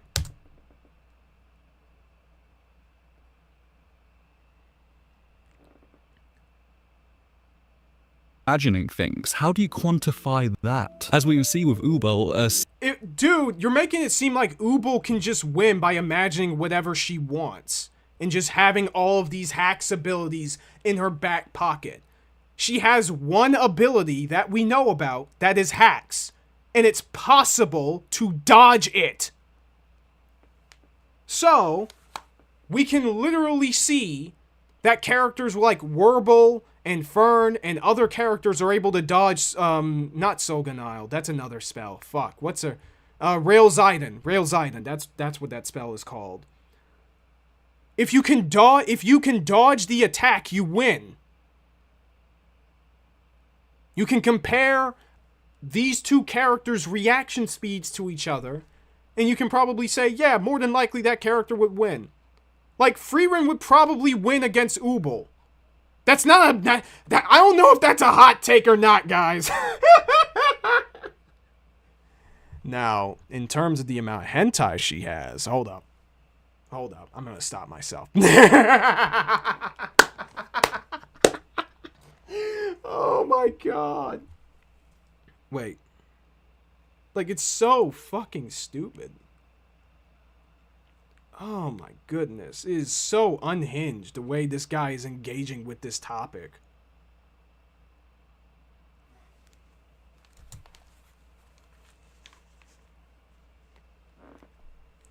Disc of Death. Stab can still kill no matter the other powers or skills. There's always going to be room for underhanded tricks, for basic dick moves to win, not just mana. Then there's her fight with the instructor's clone in the second mage exam. I mean, how do you power scale that? Does it mean Ubel is stronger?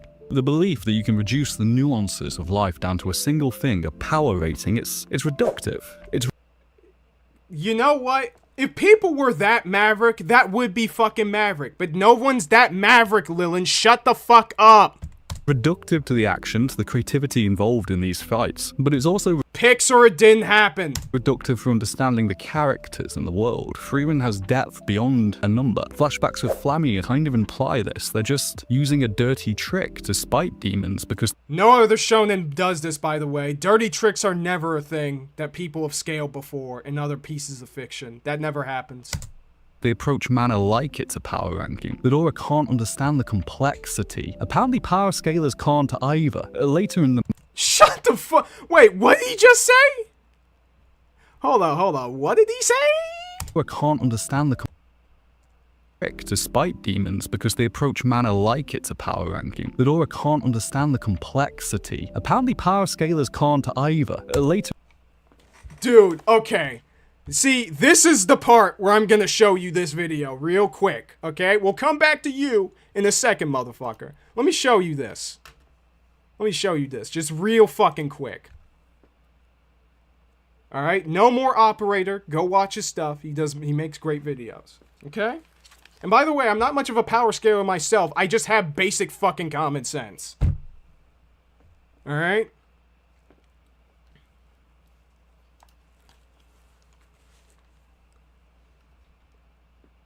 The main protagonist of the series, an elf that has lived for over one... Oh, fuck. Hold on.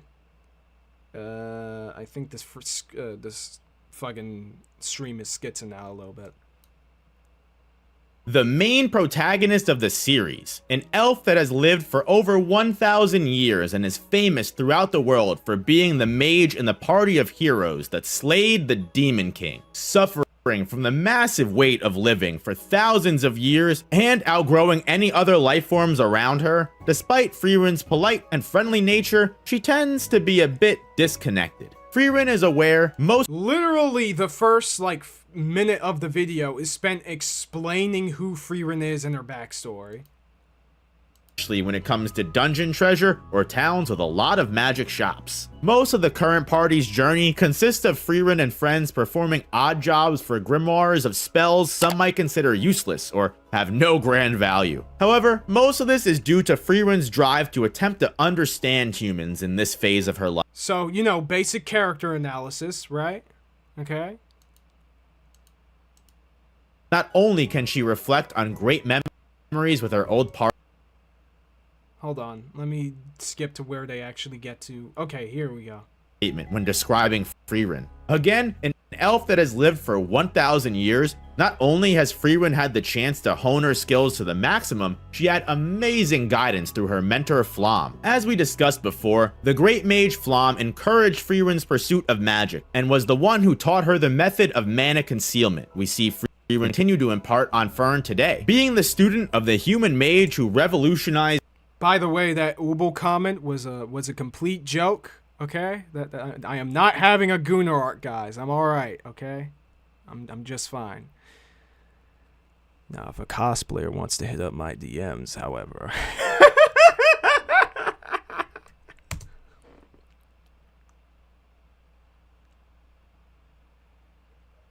what the fuck? I can't smooth the magic for all of humanity leads to Frieren excelling in plenty of different aspects when it comes to spellcasting and mana control. One of the most important aspects to Frieren. So literally 2 minutes into the video, he gets out of a 7-minute video. He then gets into fucking the strategy and the versatile number of spells that Frieren is able to have. So, what did this guy say? Hold up. So, what did this motherfucker say?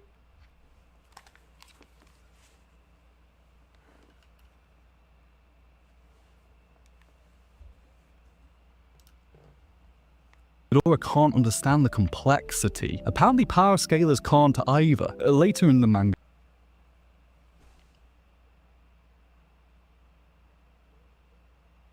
I have never been so glad to have more subs than somebody else on YouTube. like I'm not saying that like, okay, subs is a sign of quality, but like, holy shit. If I ever do something like this, guys, just freaking leave. Just shoot me. Just right then and there, okay? Like, I'm so dead ass serious. You should not treat people this way.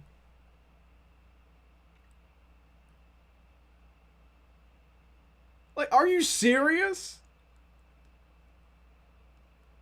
Kaiser, Kaiser, I'm gonna get the bonk back. Look, you're not focusing on the right things, chat. Okay, memes aside. Lilin, if you ever watch this, stop fucking doing this. Stop insulting people. Seriously. Like, I don't mind insulting people for fun. But you're actually being fucking bullheaded right now. What the fuck is this? This guy is literally the biggest biggest creator on the subject of power scaling Frieren. And this guy is talking about Frieren's skills and abilities in combat that aren't just determined by magic power. And he does this for the rest of the goddamn video, by the way. I watched this video 3 fucking times. Because it's a short video, it's entertaining, and he deserves the goddamn views. Good job, No More Operator. Like, just stop being a dick. Like, okay, we get it. You want to view Frieren the way everyone else does by analyzing the story and characters. Cool. Now let us have our fun. Like, it's fine. Like, what the fuck? And I'm not saying that he's trying to say, oh, people shouldn't power scale, but what you are doing, however, is that you are demeaning people who power scale. You are saying that they are engaging with the story on a lower level. And that it's impossible or incomprehensible for them to understand that the story has other aspects to it. Like, stop? Please? Like, I'm so sick and freaking tired of YouTubers that should know better. Buddy, you probably have watched anime videos on YouTube for the longest time. You should know what happens when people act like this. It's so immature and childish. So this guy is being dishonest? Abso-fucking-lutely. Or at the very least being disingenuous. If you're not even lying when you're saying all of this stuff, that's even worse. Because all that tells me is that you haven't stepped outside your bubble. You haven't stepped outside your bubble. You haven't asked anyone for alternative opinions and viewpoints. You haven't fact-checked this with anybody. And yet, this guy managed to get, how many? 30k views. Meanwhile, the video that talks about scaling Frieren, 332k. Again, views don't always determine quality when it comes to YouTube videos, but usually the proof is in the pudding. If you work hard in a video and you have decent editing or manage to, convey your ideas well in a way that stands the test of time, typically you're gonna win.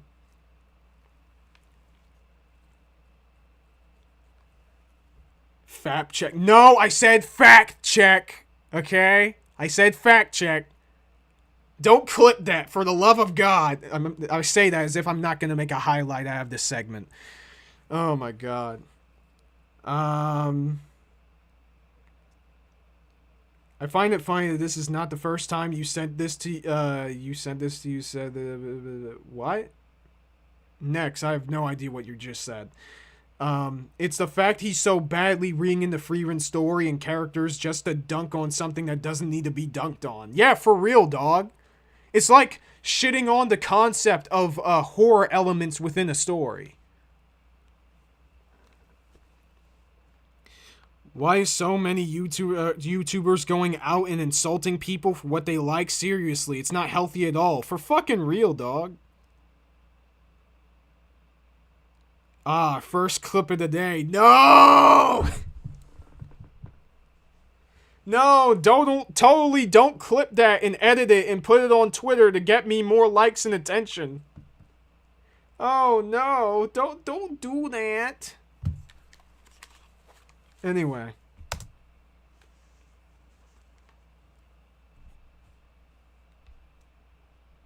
There's specific cases where we get to see the limitations of mages as a whole, that simple attacks can take them down in the right circumstances, even a basic weapon, because it's not what magic does. Because Raven is on a journey of human connection. It isn't about strength. I mean, who's the strongest? Is Frieren stronger than Ciri? What? Yes! We know this for a fact! What are you talking about? What's strongest? Strongest at collecting spells? At killing major opponents? At hiding mana? Dude, you're being fucking obtuse. Strongest in collecting spells? Ciri is literally the living grimoire. She knows every spell there is. In terms of mana concealment? Dude, one of the seven what's his name? El Dorado. Fuck, what's his name? I'm sorry. I have a bad memory. Frieren El Dorado.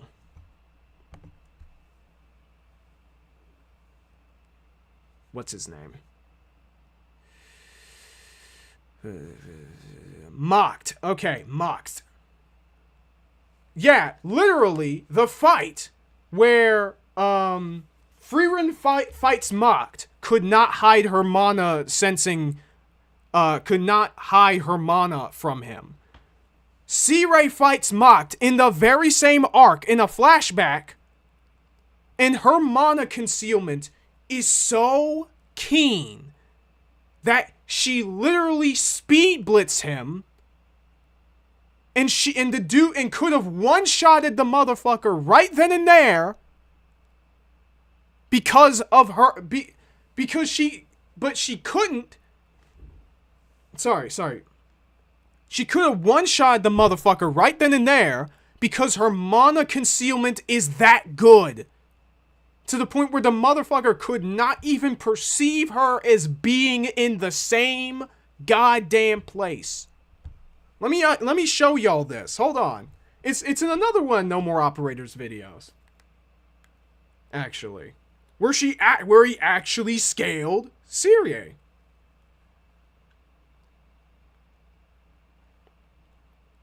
what I was saying is this is not the first time that you said they were glad to have more subscribers than someone else. And I'm also glad you have more subscribers than this guy. I mean, if somebody's being dishonest, yeah, I have every right to gloat about that. Kaiser Shounen when Horseman insulted anime and Warhammer fans. Oh, fuck. Oh, don't talk to me about that guy. Haven't seen this bad media literacy since Lily Orchard made the first video. It's that bad. It's on a similar level of like the Mary Sue video. This guy is basically trying to decry the whole concept of power scaling in order to make Frieren seem different and new and above all that because it uses fucking strategy. Dog, what is going on, dude? Like, how old are you? Hold on. In terms of magic power, C-Ray is literally stated to be higher. By the way.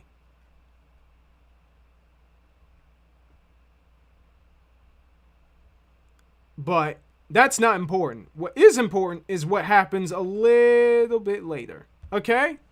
So, this is mocked. Right here to the right. Okay? This guy is the strongest of the 7 Sages of Destruction, by the story's admission. The strongest. Right? And he has an OP hacks ability that almost no one else in the entire series has ever defended against. Right? Now watch this. Watch what happens. Manga spoilers, by the way, but this isn't super major.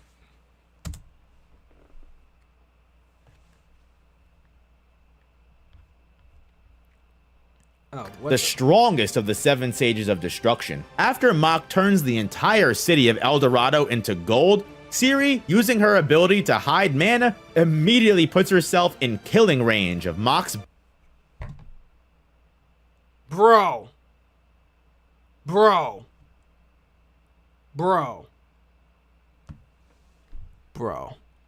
What the fuck are you doing? What are you doing? We can literally scale this. Literally, Frieren herself has never shown this level of mana concealment to an enemy as strong and as experienced and powerful as Mach. But C-Ray managed to do it. So, yes, C-Ray is better than Frieren in this area, actually.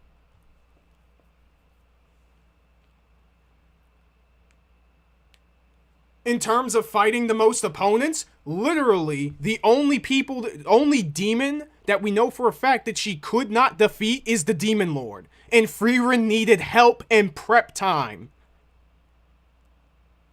in order to beat him. Like, what? How much you want to bet, actually, that this dude has made this video in order to respond specifically to No More Operator?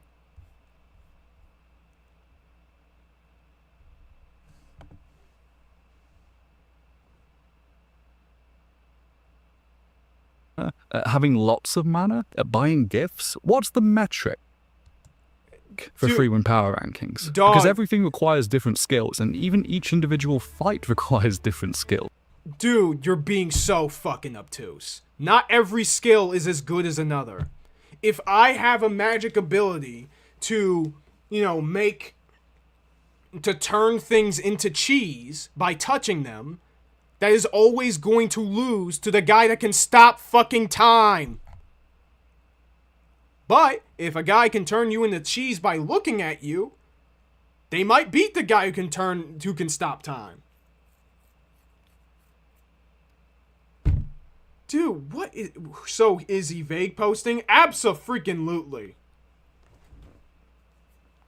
He is shadowboxing like a motherfucker. But we have 1 more minute left in this video. Let's just truck along.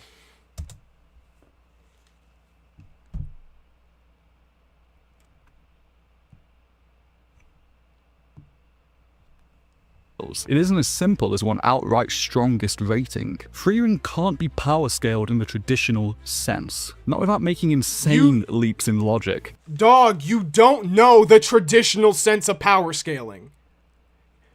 Don't speak of me of the traditions, motherfucker. I was there when they were written. Okay, that was a joke. But, like, dude, what are you talking about? No one engages in power scaling this way. In the way that you are saying that they do. We don't just look at the physical strength of the characters. Why the fuck would Death Battle be one of the biggest successes in internet history if that were the case? Characters that are physically weaker in Death Battle have lost to characters with better hacks. With more speed. With better durability. This has happened before. Shut up. Turn people into cheese, raise the time stopper dude's reaction time. Raise the time stopper dude's reaction time. Yeah.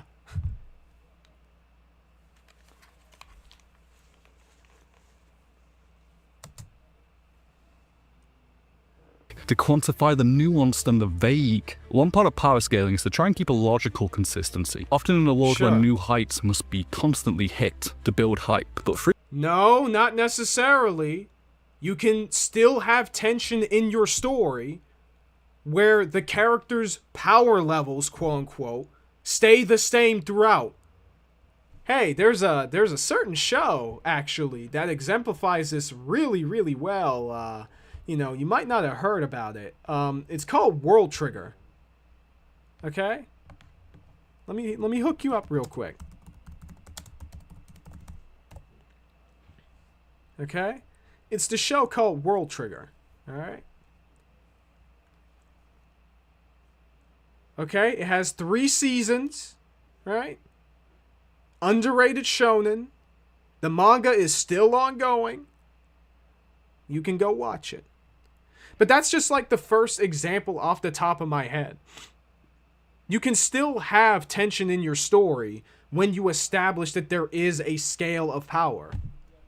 Like Jujutsu Kaisen still works as a story, despite the fact that we know for a fact that the strongest characters in it are Gojo and Sukuna. No other character is stronger than those two, factually.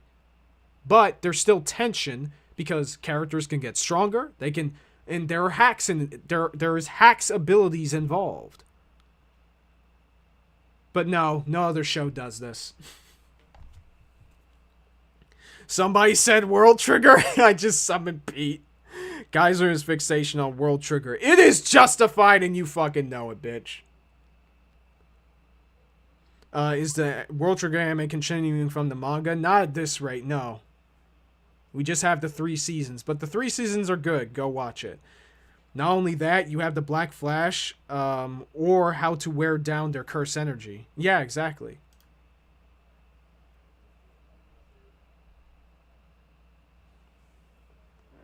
Frieren's power system is already consistent. It doesn't need that. You don't need to attach numbers or comparisons to these characters. Okay, but it needs to be consistent with its own rules. If the rule is that you need to, in order to do a magic, you have to, imagine it or understand it either on a mental level or an emotional level, right? And the story arbitrarily, decides that, a character can just imagine the universe ending without any training whatsoever, and they can just do that without any visualization needed. That would kind of be fucking bad for the story. So, probably don't do that. Because this isn't a story about growing stronger and fighting bigger opponents. It's about character. It's after the biggest opponents have already been killed. Magic is... Well, not necessarily. We fight some of the 7 Sages of Destruction.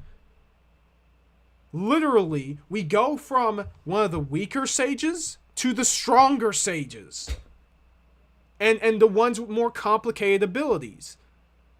What are you talking about? Mocked is stronger than Aura, full stop. He has more abilities. He has more experience, seemingly. He's more powerful and has a hacks ability.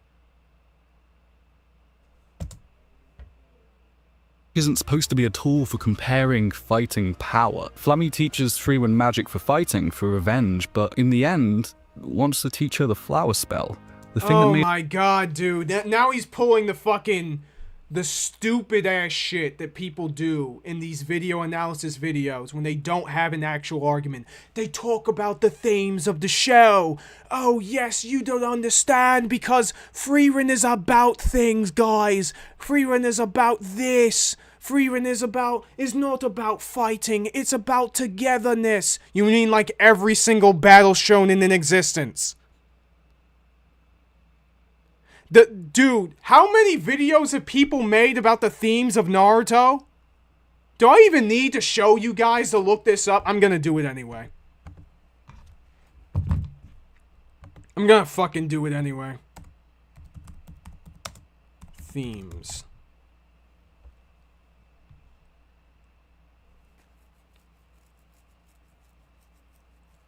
Not music themes. Analysis.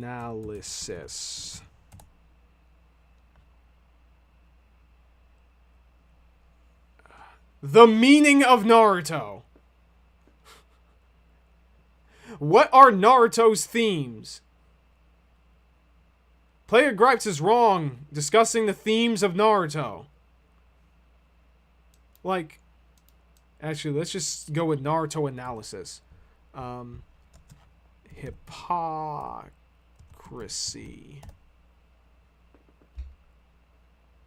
In defense of Talk no Jutsu, hope and hypocrisy in Naruto.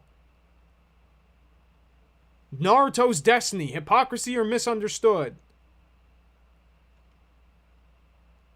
Like, what are you talking about, dog? Naruto did not change the world.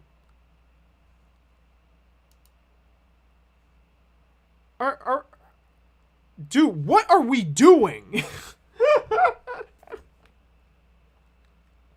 We need to sue this man. He's attempting to kill us all via psychic damage. It's truly impressive how bad he is at this. Totally, dog. Perhaps the Eruption Fang video won't be most painful video tonight. You make a good Gordon Ramsay voice.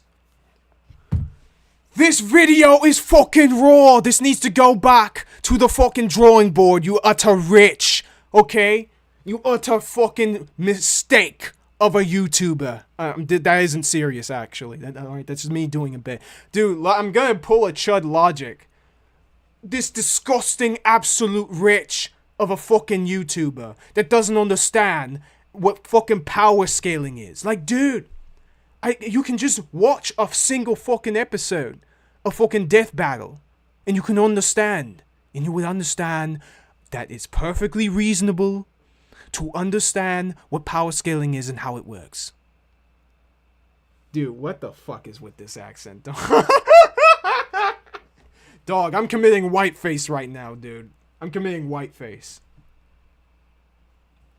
That was a beautiful Gordon Ramsay impression. Alright, can I add that to the list of impressions that I can do now, I guess? Okay. Oh, man, this is insanity! Virtual insanity! Kaiser versus the world starring Chud Logic. Okay.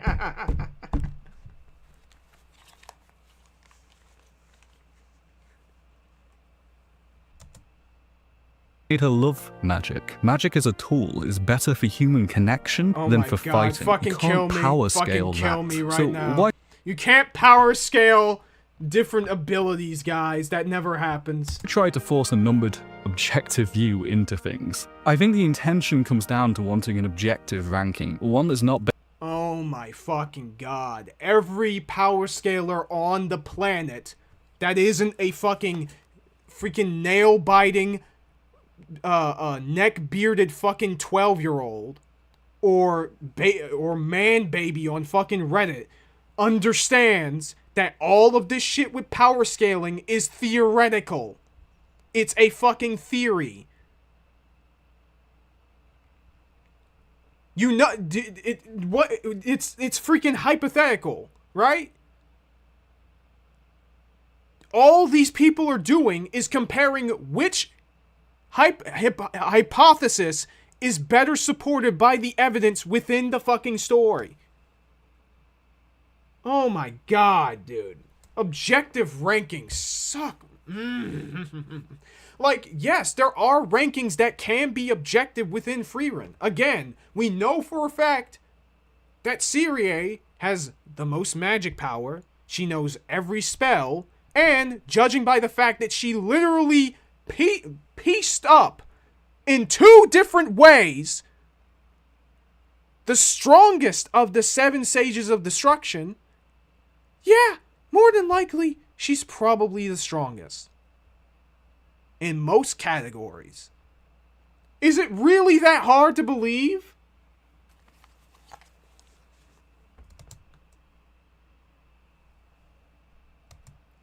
Also, wait, what does a neck-bearded 12-year-old look like? I didn't even know that was possible. Look, okay.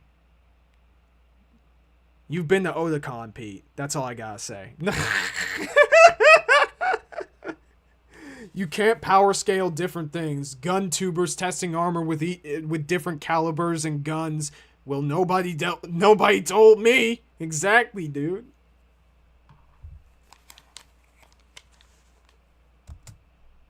Based on opinion, to be able to say this is objectively right, and I am objectively right because of it. No, it's not I am objectively right, depending on the story. It's that I am more likely right given the evidence.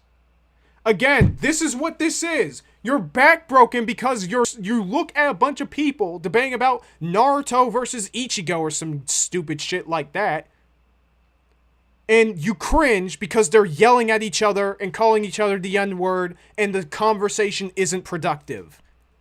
But if you stepped outside your bubble for like 2 seconds, you can figure out that other people are not like that. And the fact that you don't understand that is a loss on you, not on anyone else, dog. But you can't. This is inherently opinion. This has been my opinion, that power scaling Frieren is stupid. But apparently... Yes, and your opinion is not supported by evidence. So fuck off.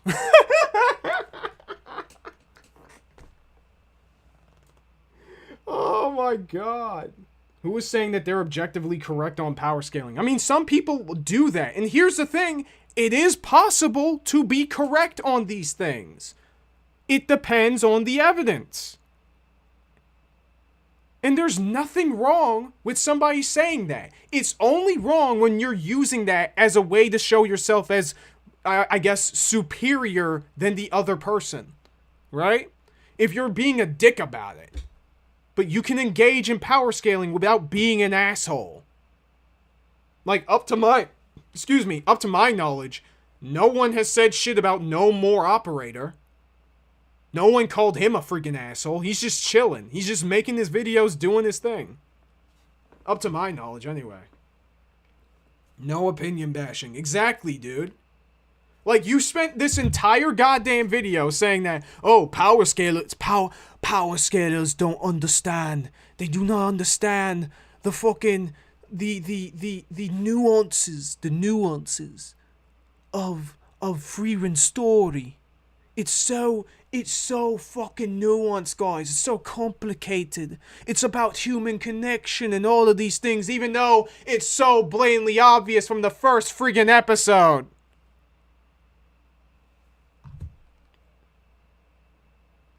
Oh my god. Well, I think there is a South Park ep about it. Oh my god, dude. Like, yeah, and your opinion is stupid. There is a such thing as an opinion being informed or uninformed, dude. Like, this is what happens when motherfuckers can't Google shit. Can opinions be uninformed?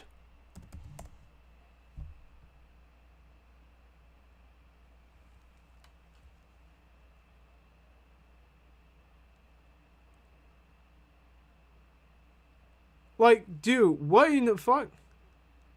No, you're not. Uninformed opinion. Yeah.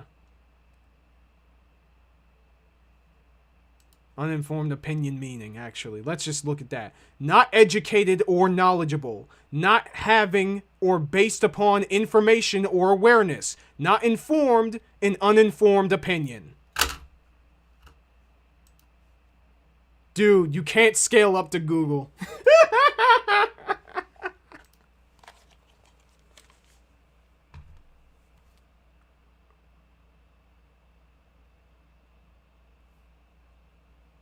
Power ranking in this kind of anime can't be anything more than subjective. An opinion. It's not possible to power scale the way you can use magic to build connections.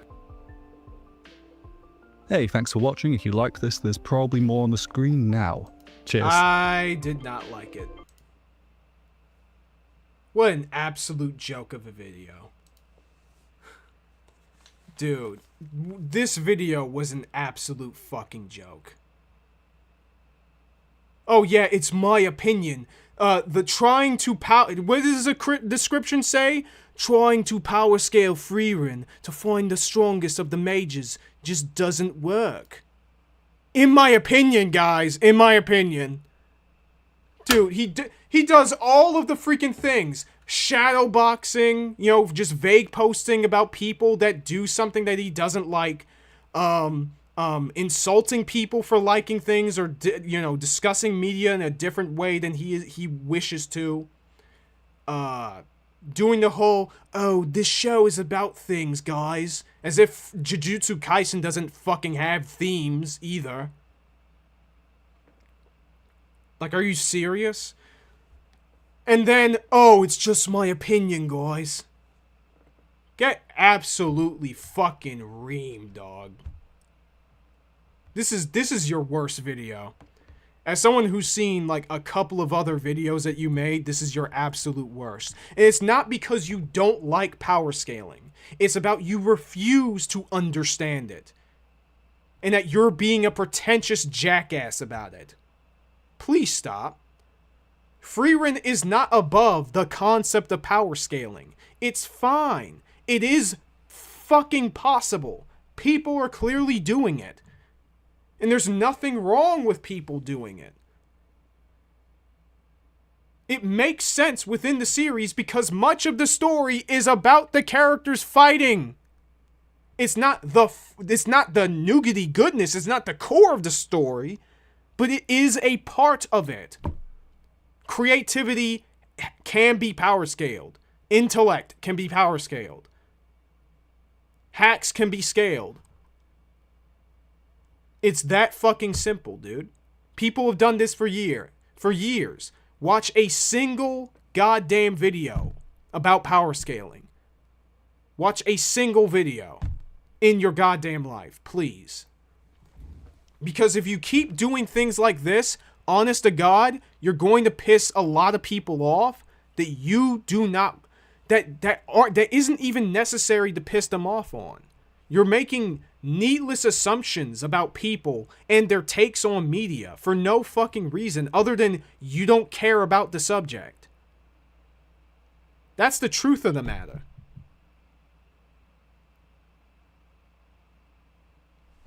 Anyway. We're finally done. What did everybody think, guys?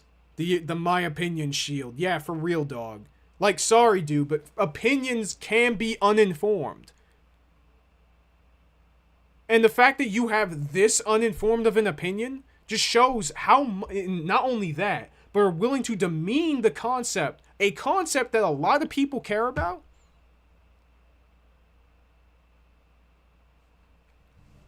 That tells me that you're being very disingenuous. Anyway. Misunderstood.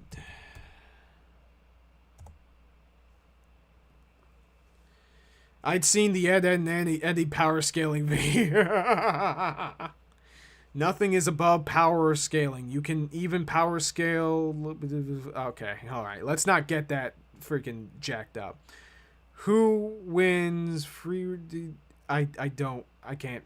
see this. Well, that was a horrible first impression, an impression to surpass Anthony Gramuglia. Like, dude, the way this guy talks about power scaling, it's like that part in fucking Anthony's video where he talks about, people theorizing whether the main character in Blade Runner is a robot or not.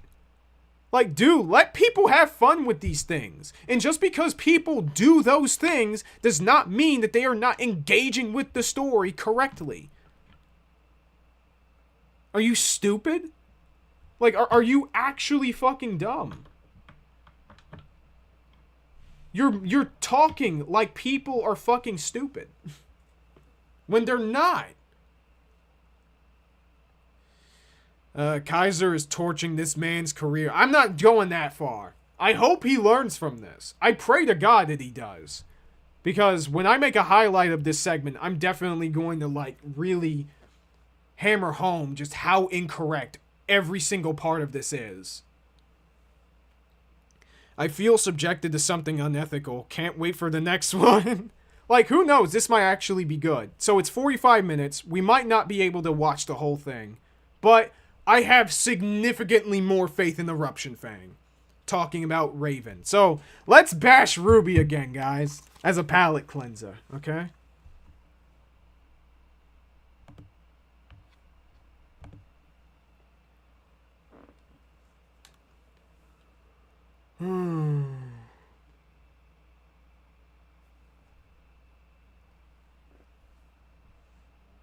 Alright, what you got for me, dude? Characters are the paradigm for making any sort of fiction work. A mediocre story can manage to be saved and raised even higher by having an incredibly likable cast. True. Any story would want to make sure you at least like the characters you're forced to watch the entire time. Wow, so in the first, 10 seconds, he says something that is objectively true.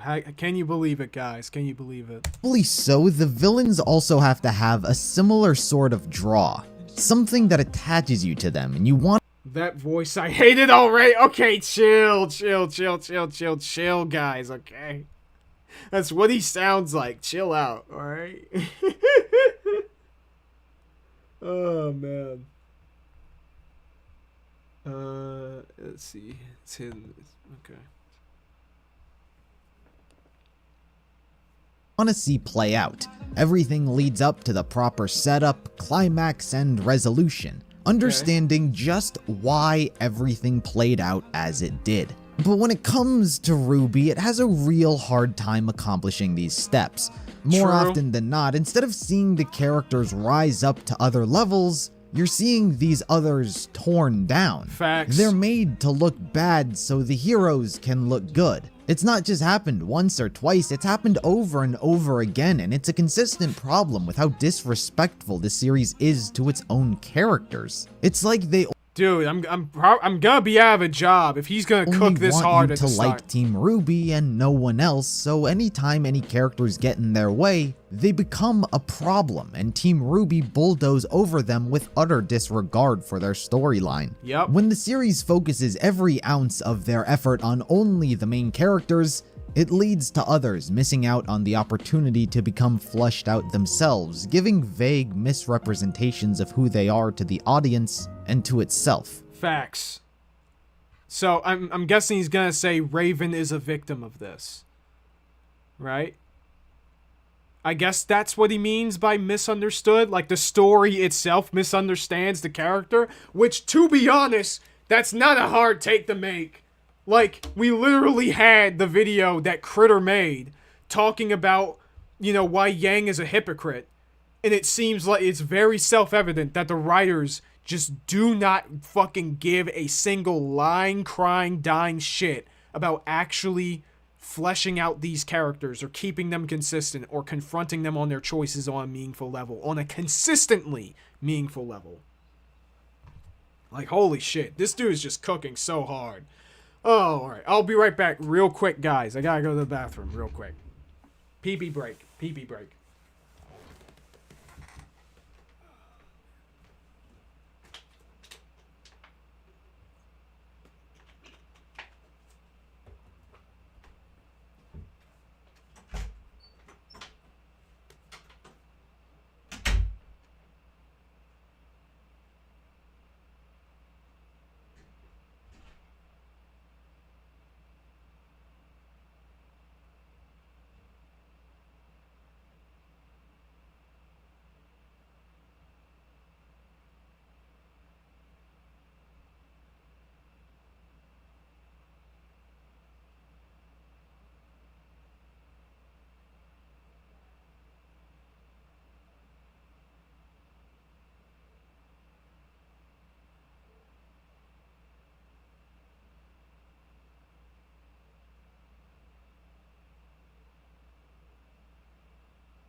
Alright, I'm back.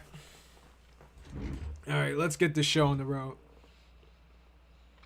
Yeah, RWBY is all plot, no internal consistency, correct. Leo Medusa, sometimes I listen to things like this and it's like the pieces just fall into place in my head who the writers were. Like, I live in the same ballpark as they do, so I get the kind of people they must be. Holy shit. That's a scary thought. I guess if you're in the similar ballpark of, like, you're just an amateur-ass writer, then yeah, absolutely. The difference is that at the very least, you're self-aware about it and can debatably make changes so that your story can be better. That's all you can do. Anyway, continuing. And I think no one more so has suffered this fate than Raven Branwen, Okay. Crow's sister and Yang's mother. Okay, so he's talking about it from, like, the story itself misunderstanding Raven. Okay, that makes sense. Because I thought he was going to say that Raven was a good character. Fuck no. I believe she single-handedly is the In fact, let me just say this right freaking now. Raven is the worst character in RWBY. Bar none. She is the absolute worst. Worse than Yang, worse than Cinder, worse than RWBY, worse than Salem, worse than any other character that you can name. She is the worst. She is literally a black hole of a character. You can debatably, like, every single other character and their arcs and what they are used in the story can easily be changed to become better. Give this character more screen time. Give them a better dialogue here. Have their actions make more sense there. There is almost no fixing Raven and to still have Volume 5 function the way that it does. She is literally a black hole of a character. Because of her, we established the whole Ozpin untrustworthy plot line that they absolutely screwed the fucking pooch on. And her dialogue is the absolute worst. Oh my god. And none of what she says or does make any goddamn sense. I will die on this hill. Raven is the worst character. Cinder still sucks. I mean, true, worse than Jake Steelbark, especially Jake Steelbark. You can fix an assassinated character. You can't fix a character that was terrible to begin with. I mean, you can, but you can't do that to one as bad as Raven.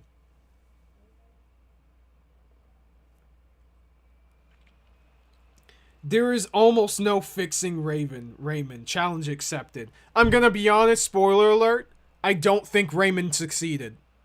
I don't think he managed to fix Raven. I think his version of Raven still sucks. Which, I don't blame him, because Raven is really just that bad. So much of Volume 5 would have to change to make Raven a better character and more sensible. I'd still argue Cinder is I'm not debating that. Cinder is a bad character. She is up there. But Raven is just 100% worse. You can fix Cinder rather fucking easily. Fixing Raven would literally have to take several months of planning. In my opinion, anyways. Damn, bro, going for your bro's throat. Look, that's not even like a jab at Raymond. I understand how hard this is. Raven just sucks that hard. Raven is just that bad, dog. I've not got caught up on fixing RWBY, so I honestly don't remember if he got to Volume 5 or not. He's got to Volume 6, and he's working on Volume 7 right now. But that's terrifying to think of a character that bad. Yeah, for real, dude. A character so bad, not even Raymond can fix her.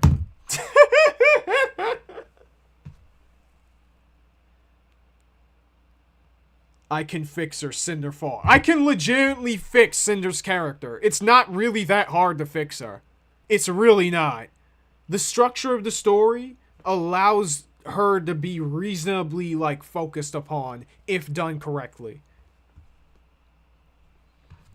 Raven has at least has a cool design, in my opinion, compared to Cinder. I mean, true, but in terms of, like, characterization, Raven is just completely worse.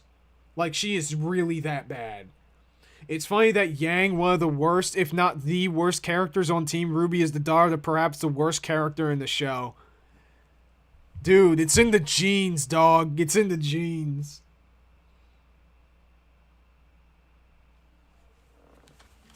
Like, you can fix Cinder. I don't think you can fix Raven.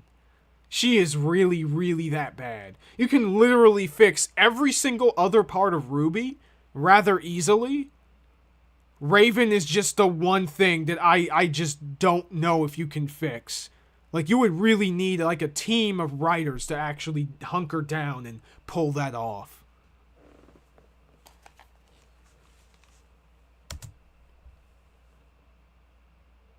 The most misunderstood character RWBY has created to date, more so than any antagonist's righteous revolutions or protagonist's immortal lifespan. By both the characters as well as the audience, there's an inescapable bubble Raven finds herself specifically placed into, which she's not allowed to exist out of. Correct. The perception that she's a coward, lacks love, and cares for nothing other than herself. Not a single soul even humors the idea that she's anything else.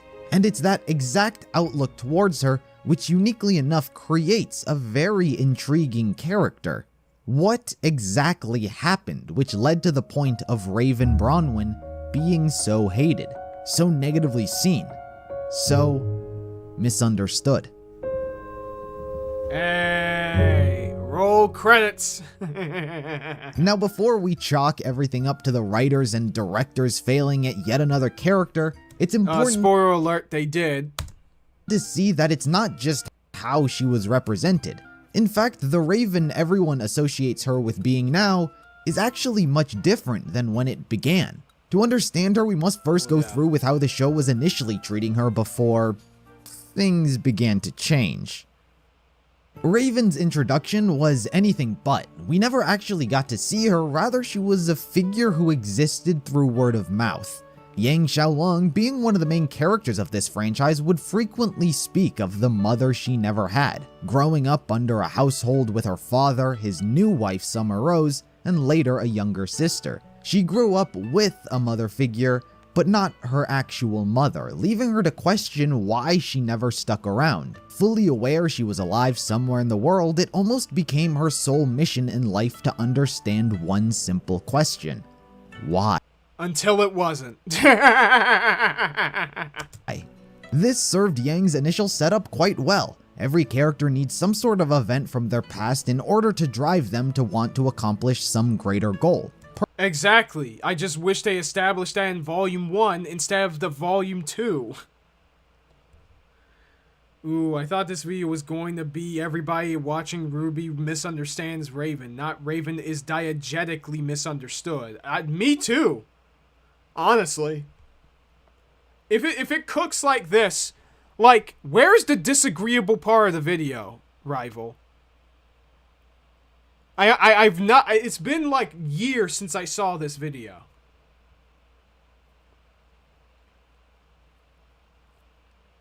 Like, where's the part of this video that is like, okay, I think we'll have to disagree here.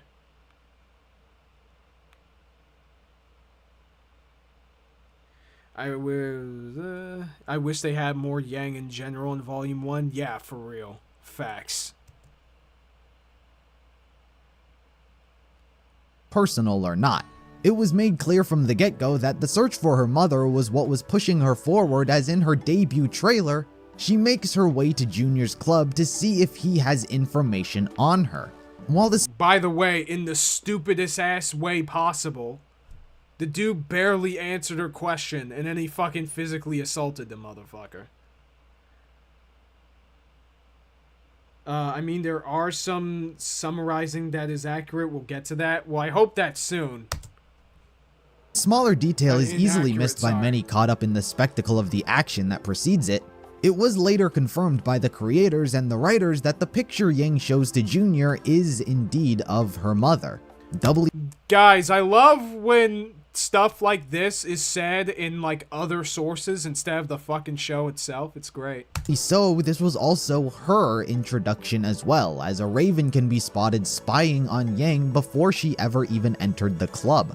This all was of course before we even knew anything about either of these two characters, yet they were both introduced at the same time. As the series went on, we got to know more about Yang's search for her mother. But I learned that the two of them had been on a team together with Summer and Crow. Ah! So if it's Copyright! anybody Anyone's life to have to deal with. But you didn't hate Raven because of this, simply due to one fact. Yang didn't either. The way Yang speaks of her endless journey to find out the truth doesn't stem from anger and hatred towards her, but curiosity and sadness. I didn't know the answer, but I was determined. Yeah, she feels neglected, right? You know, and that's insanely relatable. It's part of why Yang was probably the most popular of the main four. Like, look at all these videos saying, I used to love Yang, I miss the old Yang, the cool Yang, the funny Yang. Dude, I miss the old con Yang. The old con Yang, holy shit. If Frieren was like RWBY, the story would have kept Frieren and Himmel's bond secluded to Twitter comments. Oh my, I would actually like claw out my own throat. If that actually happened. In Minecraft, I would Minecraft my fucking throat. Feed off the same energy the characters usually do. If Yang isn't getting upset over it, why would we? Yeah. All she wanted was answers. And answers we almost got. Not too long after this conversation, a mere 5 episodes later in the same volume, they chose to include a physical appearance by Raven in the episode No Breaks. After a devastating loss on the part of Yang against her fight with Neo, she is left unconscious and vulnerable, about to be killed. But before that happens, Raven steps in to save her. After her daughter is no longer in harm's way, she swiftly attempts to make her exit, but not before a dazed Yang catches a glimpse. Yet again, at the time of the episode's release, no one knew this was Raven, though after this happened, it was definitely the biggest theory. And finally, at the very end of the volume, there was a post-credit scene, where it had her confronting Yang.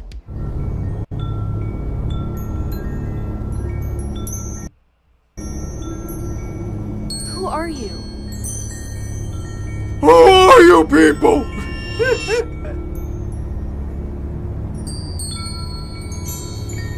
Yang. Hi, how are We you? have a lot to talk about. Hi, how are you? It was confirmed later that this was in fact Raven. This left on the cliffhanger an expectation that these two were about to have a conversation discussing who she really was. Unfortunately off screen though.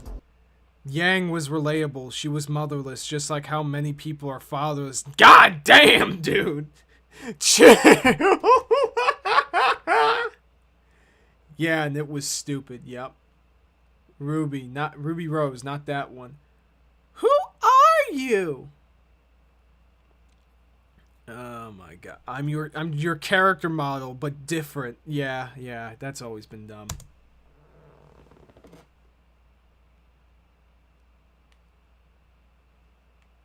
This was a very controversial decision behind the scenes. Lots of effort went in to try and get this cut out from the final product, but Monty put it in anyway. Which was really stupid on his part, because they later just don't address that in volume 3, so it probably shouldn't have happened. Like, what the fuck? At the end of the day, it was his vision. The story between Raven and Yang was undeniably moving much quicker than fans would have liked, as despite the seeds that were planted back in the Yellow trailer, Volume 2 was really when we first learned of Yang's motivation to find her. So to keep that supposed mystery for all of about 5 episodes was really off pace. But little did we know we wouldn't have to worry about the pacing of their story, Because retcon! because it was all about to change.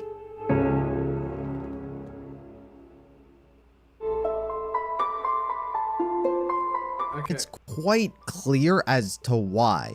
Much like many characters who fell victim to a story that didn't know where it was going, Raven found herself caught in the mix of a transition period for the series. In between the events of Volume 2 and 3, the idea for the Maidens were thought up. 4 girls who control the powers of the seasons and were the keys to gaining the relics of each academy. And its concept was put in effect immediately in its next season of Volume 3. The series creator Monty Ohm also died, leaving character directions he had in mind to be lost. Ripperoni, people. Considering just how muted of a role she'd played so far, Raven's story was likely the victim of being forgotten. The scene of confronting Yang was retconned and pretended like it never happened when the new volume came around. After pushing so hard to not get it included in the first place, now that Monty was no longer there, they could just pretend like it never happened. While many believe the entire scene was a dream sequence to begin with, taking place on the part of Yang, too many things about it are still off. Even if this were just a dream Yang was having, the first problem arises due to the— Wait, yes, and Volume 1, you gonna mention that Eruption Fang? And how Volume 1 did nothing with Yang? Look. I think it's pretty self-evident that Volume 1 did not do jack shit with the character. Let's give him a pass, okay? Let him go. You know what I mean? Alright. Back when the show was maidenless. But yeah. By the way, guys, thanks for the stream, by the way. Thanks for coming over. And again, make sure to like and comment and whatever the fuck.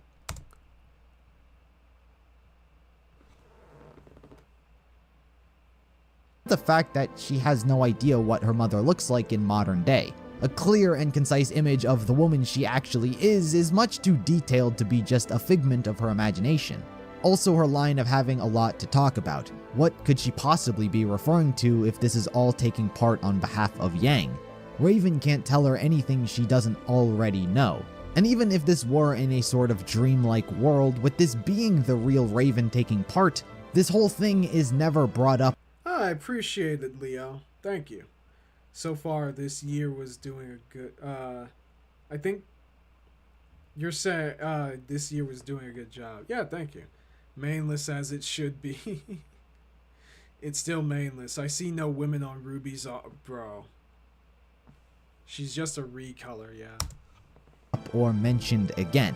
So it's much simpler not to pretend as though they just never brought it up. Rather, they retconned the whole thing and acted as though it never happened. And by getting rid of this brief scene, it fundamentally changes everything it represented.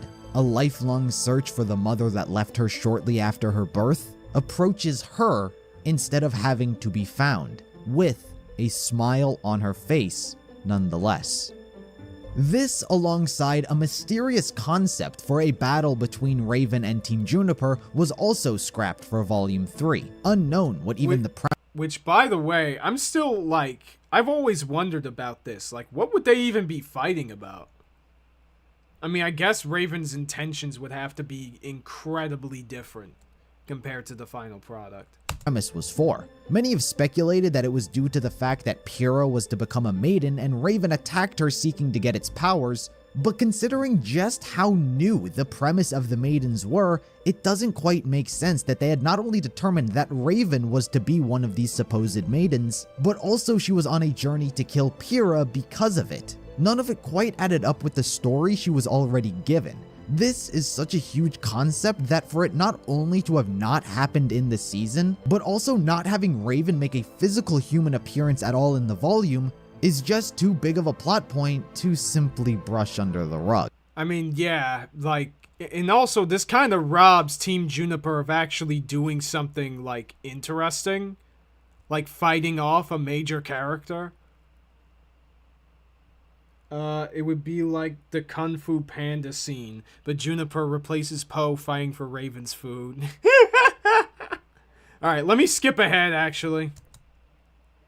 This singular message was quite the curious addition. For the first time, that statement is filled with hostility and anger, one that had yet to be expressed by either you know, for reference, this is like Crow talking to Yang about Raven, and why she's trying to say, hey kid, you probably shouldn't go out and find her.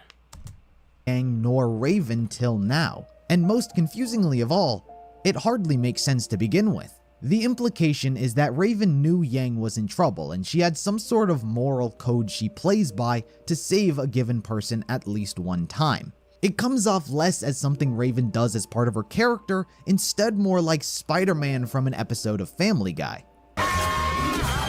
Wow, thanks, Spider-Man. Everybody gets one. For fucking real. Tell him, Peter. Apparently everybody gets one. Bingo. While this was a questionable insert, by the end of the volume, it almost manages to save itself entirely. Despite what felt like a cold and heartless message to leave behind, when Yang's arm is later cut off by Adam and she sits in her room depressed, Raven can't help but check on her well-being, making sure she's alright, all things considered. By having the cold statement earlier in the volume, which made it feel like she didn't care. You know, it's pretty weird how Raven just looked like a black-haired Yang, like she looked pretty young for a mother with a 17-year-old daughter. Fucking anime logic. It wouldn't, I'm not surprised. It wouldn't be the first time. When's that version showing up in Spider-Verse? About her daughter, being contrasted with this scene was almost perfect. Her words say one thing, but her actions show that she's worried. But despite doing this, it's almost as though the writers had no idea the beauty of what they had just done. If only they knew what they did. They never do. Spoilers, I guess. Yet again, what serves as a clear divide in the story and quality of the series as a whole would be Volume 4 and on. The question was, where were they going to move the character of Raven? The more subtle nuances they had given her for the past 3 volumes, or would they take that nugget of cold, heartless dialogue and run with it? From a character we'd seen spying on her daughter she abandoned long ago, as well as stepping in to save her life, what happened to Raven Branwen after Volume 3? The maidens were powerful warriors of the elements, but they were also the keys used to unlock the doors to the relics. Their role became pivotal and essential for the plot to continue. So the question was, who were they gonna pick to be the maidens? They couldn't just be any random nobody for long. A maiden would always have to have a presence during the volume. You couldn't just have a character waltz into the story, open the relic's gate, and vanish into the wind. No. Yeah, as if we really needed the maidens long term in the story. They were so important, guys. They either had to be someone we already knew, or dude, we totally couldn't cut the maidens out and the story would barely really change. Someone the series wants to get us attached to fast. Insert Raven. If she was obviously going to play a role into the story already, why not kill 2 birds with 1 stone? By making Raven a maiden, her You're not funny. I'm joking, of course. story was on an inevitable collision course with her daughter. No matter what, no matter when, no matter the circumstance of the story, because Yang is one of the main characters, her and Raven's paths would cross. And cross they would. While her true identity as a maiden would stay hidden for the majority of volumes 4 and 5, it seems they had a clear idea of how they wanted to treat her as a maiden, but not as a mother. What may seem like the obvious and simple solution to this problem by having her abandon her daughter because of her powers, this was in fact not the real solution to the dual role she served in the story. What wound up happening wasn't to figure out how to treat her as a mother, but instead, abandon it altogether. And yeah, pretty much. And like the thing is that redeeming Raven isn't necessarily on the table. They could have done anything with her.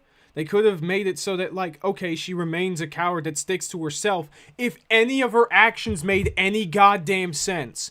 Oh, I abandoned the family that I have created to go back to this dingy ass fucking tribe that we barely get any fleshing out on, that she somehow for some reason is loyal to. And by the way, I'm gonna take the freaking maiden, the Spring Maiden's powers and kill her. Just because I want it. And I can do a lot with that power, but like, why the fuck would you care if you don't want to get wrapped up in the Salem bullshit? Just let the Spring Maiden do whatever and keep you out of it. What is wrong with you? Kind of hate how he says that, because apart from Raven, every maiden has been a random nobody introduced for the hell of it. Yeah, exactly, dude. You know what? You're absolutely right. Like, Amber was kind of random. Like, she's just literally who. And then Freya was, I mean, she was okay. But she's far from an interesting character on her own. And then they get passed down to characters that have a bit more presence in the plot. Characters that have more presence in the plot. Thank you very much. Okay.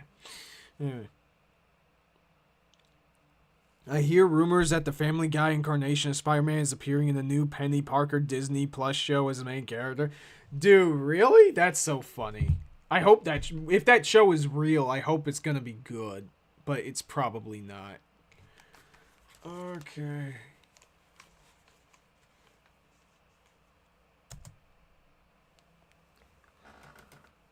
And so Volume 4 comes around, and we finally get to see Raven as the character they wanted to start portraying her as. A scowl plastered across her face, an attitude as though she permanently woke up on the wrong side of the bed, Crow sits there and berates her as a mother who doesn't care. It's just... Yeah, no wonder Yang is such a bitch now. It's obnoxious that you'd bring up family, then carry on like your own daughter doesn't exist. I mean, for real. If you really wanted Yang, and you don't want it, if you didn't want to give her up, you could have just kidnapped her at any time. Like, you could have just snuck to her crib, just use your portal, take her away. What the fuck is Ty gonna do? Okay, Crow is probably gonna track you down and try to get her back. But, like, you could always just move the tribe location. Just what the fuck? I saved her. Once. Because that was your rule, right? Okay, how the fuck did you know that? Oh, wait. Yang told him about it. Never mind. Real Mom of the Year material, sis. All with a bad attitude emanating from Raven herself. What begins to become a frequent occurrence from this point on. It would be kind of cathartic for Yang to realize how much she's turning into her own mother. Fucking, dear God, would that be satisfying? Oh my lord. And like Critter said in her own video, it sucks how the writers just fuck over the potential of the story that they chose to write. Like, they didn't have to do any of this stuff. They didn't have to leave all of this stuff on the cutting room floor. But because that they just have a limited number of episodes and they have to keep making new RWBY seasons every single year, and they have to use everything that Monty had in mind, there's no time for it. There's no time for any of that. Tyann can send a very strongly worded letter that'll show. Let's take the tribe and push it somewhere else. Like, literally, she said that, hey, we've moved the camp several times before. She can literally do that, and they would never be able to find her. Or other characters' negative outlook towards her shaping the general perception of who she is. Something I mind you, the show hasn't been doing up until now. As I mentioned earlier, anytime Yang previously spoke of her, it didn't give off animosity. The emotions being expressed were sad. I mean, to be fair, that's mainly because Yang doesn't know Raven. To be completely fair. Like, the reason why, okay, it's just sadness and confusion and curiosity is because she doesn't know the whole story, right?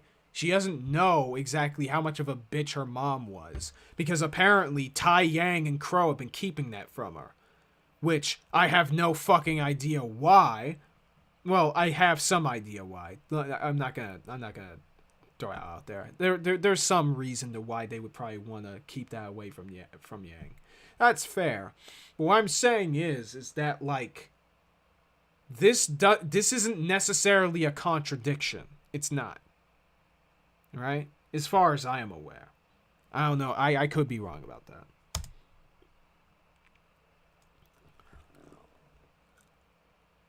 Sadness and curiosity.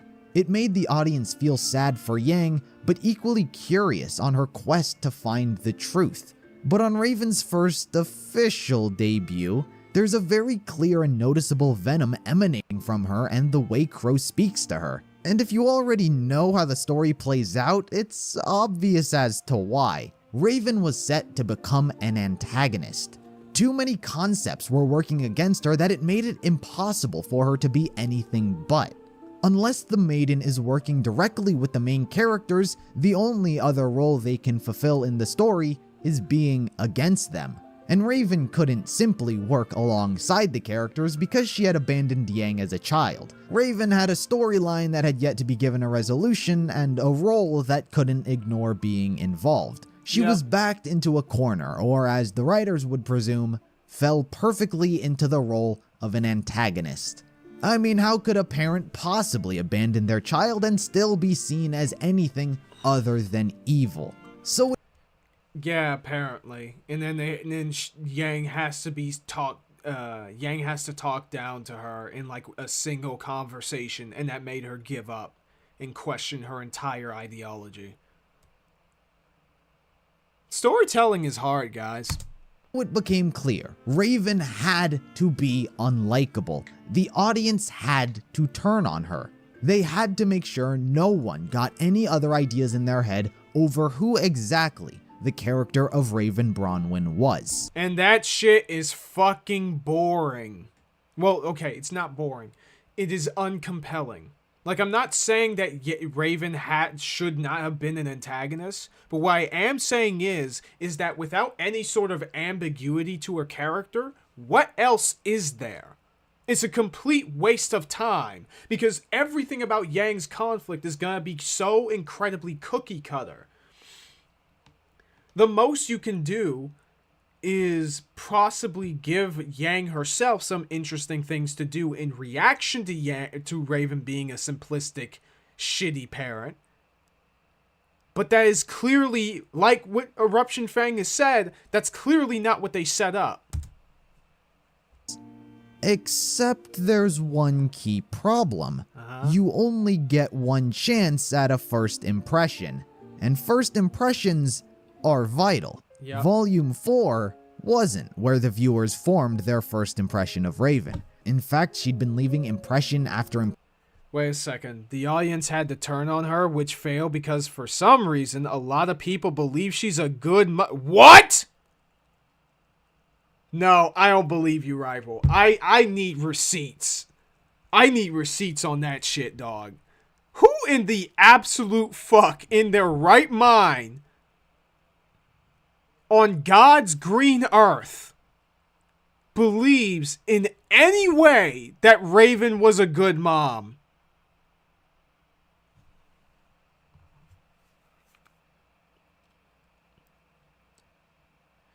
Hey, what do you think of the idea that Yang should have come to the conclusion based on what Tai and Crow were keeping from her, that Raven left because Tai was cheating on her with Summer?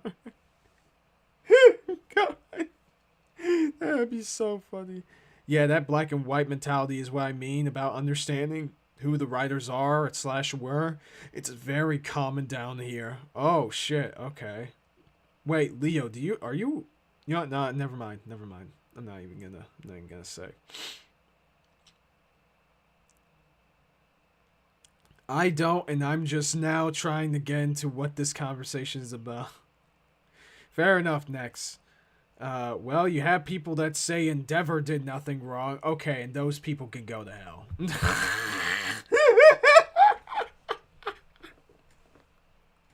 Like, legitimately, dude. Oh my god. Dude, Endeavor did nothing. Like, unironically, right? You're not talking about a joke. Because people can joke about that. I did say that I'm unfortunately texting. Okay, got it. Alright. I got you. Like, I'm not gonna say that what you write is indicative of who you are as a person. I'm not gonna say that. But Miles, I'm just gonna say that Miles and Carrie make it absurdly fucking easy. Let me say that right now. But yeah, number one rival, you need to send me these receipts that fucking people think that Raven is a good mom. I just do not believe it. I have never seen that shit in my entire life. No one is that fucking maverick. Impression on us over time already.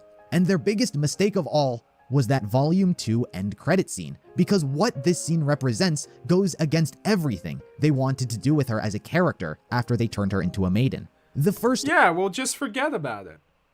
See, it's that simple. Real impression Raven left us with was not only saving her daughter's life, but also choosing to confront her instead of having Yang have to find her. She took the first step in their reunion and did it with a smile on her face. This was the first impression they gave us of Raven, and post-scene credit or not, it was in the actual show. It was put in, and whether they wanted to acknowledge it or retcon it in the future, the damage was already done. This was where you chose to... Endeavor did a lot of crap freaking wrong, but man, he freaking tried to do some kind of right. Like, yeah, like the whole point of Endeavor's development is that, yes, indeed, he did become a better person. But him becoming a better person would mean absolute dog shit if he didn't do anything wrong. It's the same thing with freaking Zuko and his redemption. Why the fuck would he need to be redeemed if he didn't do anything wrong? You know what I mean? I want to yeet Raven into the sun and I only know of her existence now. Well, Bruce, that is a very in-character reaction. Honestly, I take Rival at face value because I've seen so many Tumblr screenshots to not believe... Oh my fucking god. Dude, the internet was a mistake. The internet was a fucking mistake, y'all. I'm trying to find them. It has been a while since I've last seen that fringe side of the community. Holy shit. Well, Endeavor is a better character than Raven. Oh, by miles and miles and miles and miles of fucking head. Like, that's an insult to Endeavor that you're even putting them in the same ballpark. Give us a first impression of Raven. It was included for a reason, with the intention of being used as a kicking off point. And it couldn't be in more stark contrast, because after the idea for the maidens had come up with after this volume had ended, they wanted to take her in the exact opposite direction. Pretty I want much. my brother dead. Sometimes family doesn't... A character now inflicted with self-importance, always looking down on others. What was it they chose to do with her story? How do you balance the act of being a maiden alongside with addressing her story with Yang? Simple Absolutely nothing. answer, don't do one of them.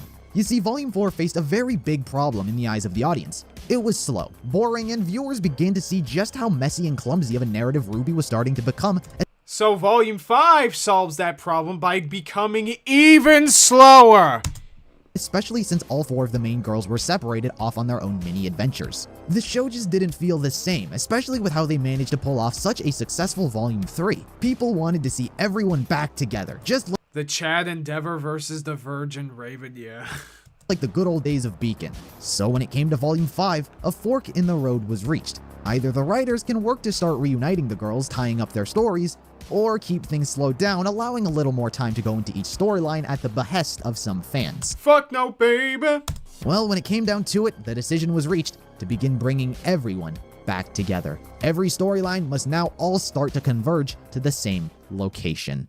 This was a creative decision which came at a detrimental cost to Raven's character. Due to the single decision, Raven's story was forced to get cut short. No, not her maiden storyline, as that had to continue to be relevant, but her story with Yang. In what was a 4-year-long character motivation for Yang seeking to understand the reason her mother left and abandoned her was all thrown away in Volume 5, Episode 4, Lighting the Fire. After setting out on a new journey, Yang seeks once Gotta be honest, this is like one of the worst episodes of the fucking show, in my opinion. more to find her mother, only this time succeeding. At this point, you'd almost expect there to be a moment of disbelief, shock, or fear of the unknown. This Pretty much. Yeah, you would think, because that's how a normal person would actually react to something like that. Like, imagine showing up in the camp of the one person who you've been trying to find for your entire life, and you're being actively antagonistic towards her for no fucking reason. is what she's been curious about her entire life. But in a single moment, everything gets thrown away and tossed to the side with the words, "I'm not here for you." I'm not here for you. Ruby is somewhere in Mistral. She's with Crow and she's going to need my help. I just need you to take me to her. I expect to hear Spoonie start yelling. Dude, hold on. Hold on. Dude, you just mentioned Spoonie just now. That is a big mistake. Okay.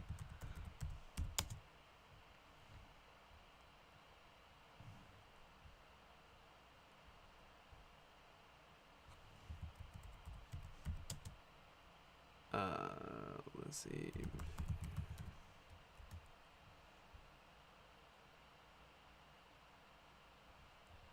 Okay, guys. This is Eruption Fang reacting to fucking to Raven in Volume 5, okay? Just look at this shit. Betrayal! What? Betrayal! Betrayed me! This game sucks! Dude, the best part about that clip is what was it? Angry Joe's fucking reaction.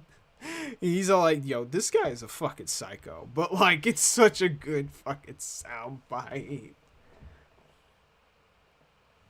On top of that, there are those that say Raven's advice about don't trust anyone was also good because anti-authority, which is debatable given Team RWBY's actions. Oh my fucking god, dude. I mean, that I can believe, but people saying that she's a good mom, I don't believe it. But dude, the betrayal song is so good. Listen, I'm not racist.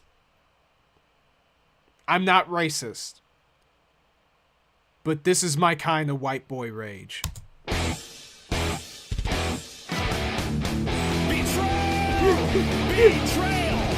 Betrayed me! Betrayal! Fuck you, EA! You killed Ultima! Betrayal! Betrayed me! Betrayal! Fuck you, Rooster Teeth, you killed RWBY, fuck you! Betrayed me! This game sucks!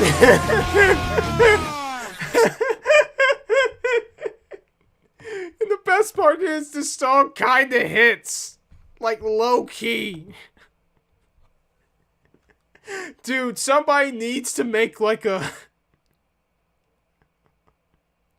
Somebody needs to make like a version of this, but for RWBY. Fuck you, RWBY. Fuck you, Rooster Teeth. You killed RWBY. Fuck you. This show sucks.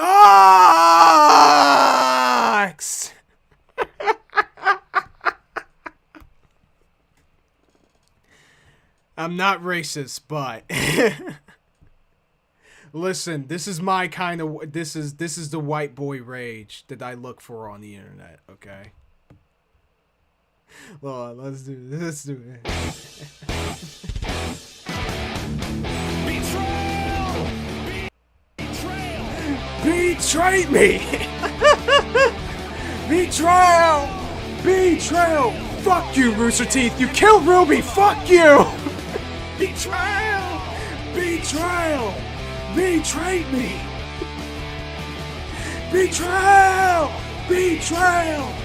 Betrayed me! This show sucks!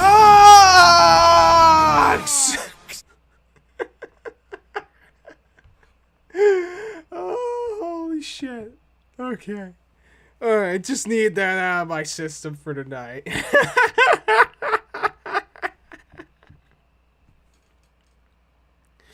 We need some, like, Applebaum Jeans song cover meme, but it's just a betrayal song. Oh my god.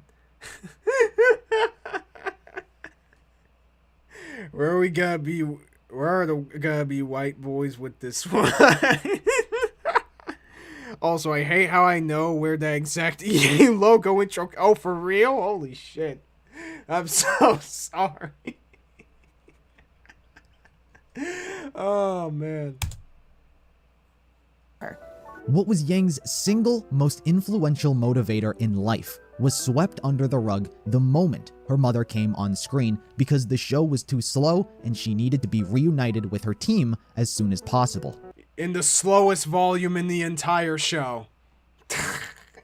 Just really think about that, chat. They did all of this to save time, and the show ended up being slow anyway. What was undeniably a question that would answer so much about her and who she is, Raven's whole backstory and ultimate decision for why she chose to leave her daughter is left hanging in the air. And worst of all, it was only her who suffered from this decision. No, I would say that Yang also suffered from that. Because her story basically got demeaned. Really. You know? Like, it's like what Chris said in, like, a recent video. I keep mentioning because it's good. Go watch it. But literally, all the points that made Yang an interesting character and her arc, like, interesting to follow, just fell by the fucking wayside. Because all of this shit is meaningless. Because it's so fucking not only generic, but kind of boring because they do nothing with that. They gave her some of the worst freaking dialogue in the entire series. How can anyone be engaged by that?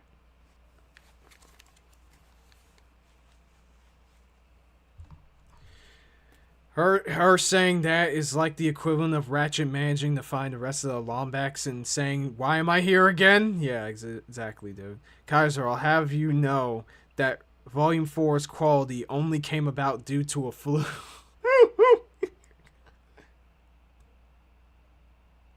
You know what? Fair enough.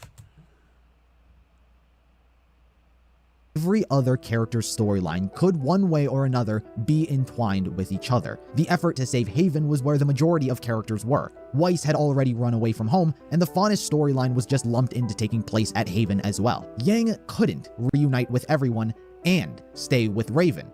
Well, she could have, but they chose not to take it. Weiss was at the camp as well during this time, but in reality, she served no real purpose and could have safely been flown to Mistral without— She served zero purpose! She should leave that camp now! affecting anything. 3 out of the 4 characters had a way of meeting up again in a convenient but more or less natural way. But it seems they didn't want to reunite 3 of the 4. They needed all of them, and so they had to abandon the story of Raven being a mother, which also greatly hampered Yang as well. What initially seems like Yang recognizing who her real family is in RWBY only works under the pretext that she valued and ever considered staying with Raven to begin with. But yet again, as I keep bringing up, because the writers want to paint her as an antagonist, Yang enters the scene incredibly combative and hostile towards her for no reason at all. Exactly. Save your breath. You could spout off whatever you want, but nothing is going to keep me from my sister. Well, aren't you stubborn? I get it from my mom. Raven offers her food and a place to stay, but Yang is having none of it as though holding resentment for having left her all those years ago, pretending as though Raven— Yeah, like you literally have everything that you want. You think by just talking shit towards her that you can just get what you want and manage to find RWBY? You could just use this as your chance to get all the answers you want and get to RWBY faster all at the same fucking time. Dude, Yang is the fucking worst, dude. Oh my fucking god. I hate her. I hate her fucking character, dude. Everything about her character could have been so interesting, but they fuck it up. They fuck it up so hard. Yeah, they turned her into a fucking Karen. Like, it's not even that, like, oh, she's no longer jokey or punches bag. No, she's not interesting. And her dialogue sucks. This show sucks! Okay. Has been luring her in with promises of a home life and being reunited and being fed up with it. That sad curiosity is replaced with anger she's never shown about this. Multiple times, Raven brings up the fact that she's willing to talk about whatever she wants. Yes! So any questions you have, I'll be happy to answer. But Yang brushes it off as though she'd moved on. Which you didn't! Where was the arc for that? Dude, I just hard agree with this video. Like, I kind of sort of disagree on like a couple of points, but this video is actually good. This is actually a good palate cleanser because, yeah, the last video is such a fucking train wreck. I'm gonna stop it right here. You guys can watch the rest of this. Eruption Fang. This is actually a good video. Unless there was something that I'm just missing here that is, like, actually disagreeable. But no, he is 100% fucking spitting here.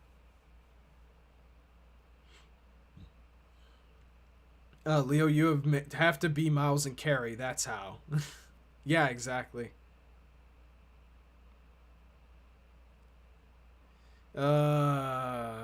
This video is pretty fire. Why are we watching it? I thought we were laughing at morons. Yeah, exactly, dude.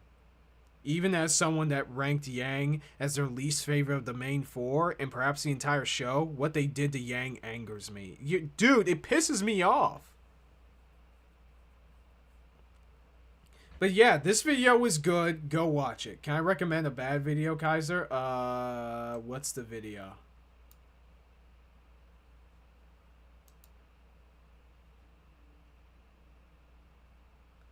Because I have a few on the docket,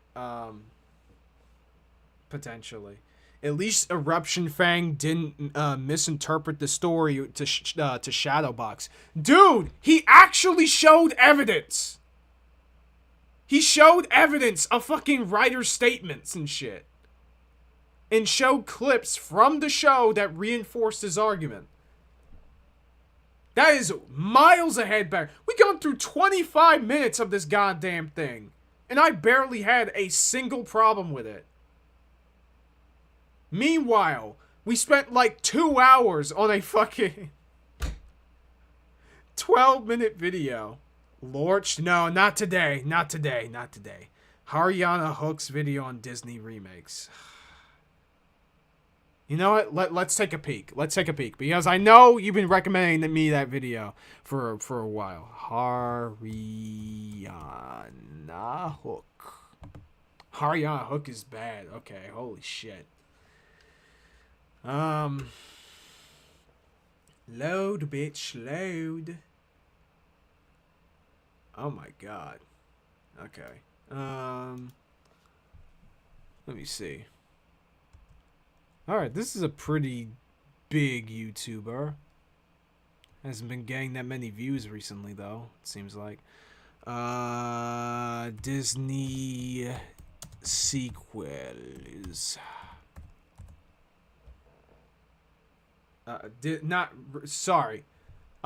Remakes. Sorry, remakes. Not sequels. What the fuck am I talking about?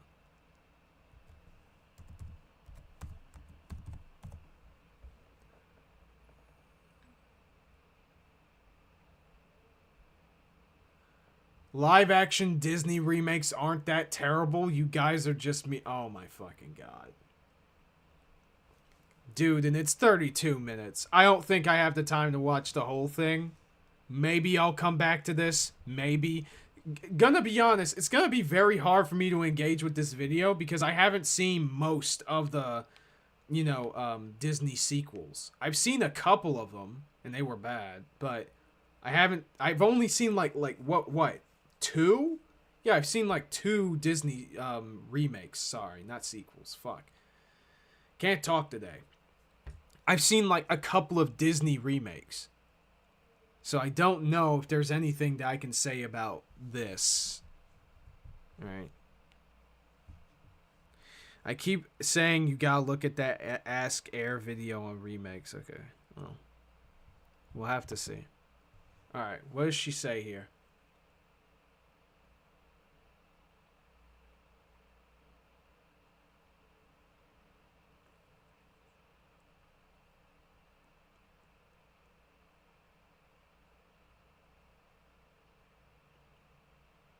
The funding for this video is provided by the amazing members of my Patreon. Also contributions from viewers like you. Thank you. Yeah, I started from PBS Kids. What you gonna do? Fight me? Anyway, road video. I'm gonna just keep it a book. In the past, I did not look online or anywhere else for that matter to see what people's opinions were about movies. Meaning that I did not let people's opinions on the internet affect how I felt about the things that I watched. Like, I mean, you can still have your feelings no matter what. You can still watch these videos and people talking about these movies and still come to your own conclusions. You know? Like, say that you see like a bad video. We just watched one just now, like a couple hours ago. You know, we watched a bad video and it didn't change my opinion about Frieren. If anything, it reinforced my understanding that, like, yeah, the show is kind of heat. So, like, I don't know. Like, I loved that live action Alice in Wonderland movie. And then when I discovered that Doug Walker, you know, the Nostalgia Critics video of it, I was like, eh? And then it gets worse because I've loved the story of Sleeping Beauty. The 1959 Sleeping Beauty is one of my favorite films of all time. So I was excited when I saw that Maleficent was going to be made. Loved the movie when I watched it. And then I watched the Nostalgia Critics video on it and I'm like, eh? And the main reason why I pointed that out is because Doug Walker is entitled to his own opinions on these films, but also it was just a reflection on how many other people felt about these movies just as well. I'm not sure if people were simply saying these things about the movie because Doug said them, and there has been this ongoing problem, including myself because I was a part of this, where we literally would feel a certain type of way about something because of the way Doug Walker felt. Ah, shit. Hold on. There's a... Oh, I gotta rewind back a little bit. Type of way about something because of the way Doug Walker felt about it. But then... I mean, yeah, but that's y'all's fault. That's y'all's fault. Y'all didn't have any critical thinking skills. You know what I mean? But hey, at least you understand that that was a problem. Would feel a certain type of way about something because of the way Doug Walker felt about it. But then I would see a lot of other people saying these same things that he's saying, and I'm pretty sure they never really watched him ever a day in their life. So I get where you guys are coming from. And basically the reception that surrounds these live action Disney remakes is always just very fucking negative.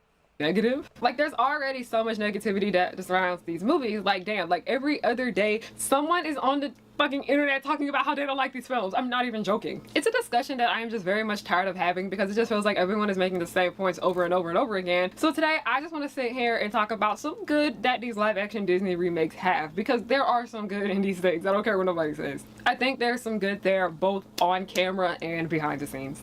Okay. For 24 days, bring on a hook. Oh, this is .com. Thank you. Let's continue. So, did you know that when a show gets canceled, that means that numerous people have lost their jobs?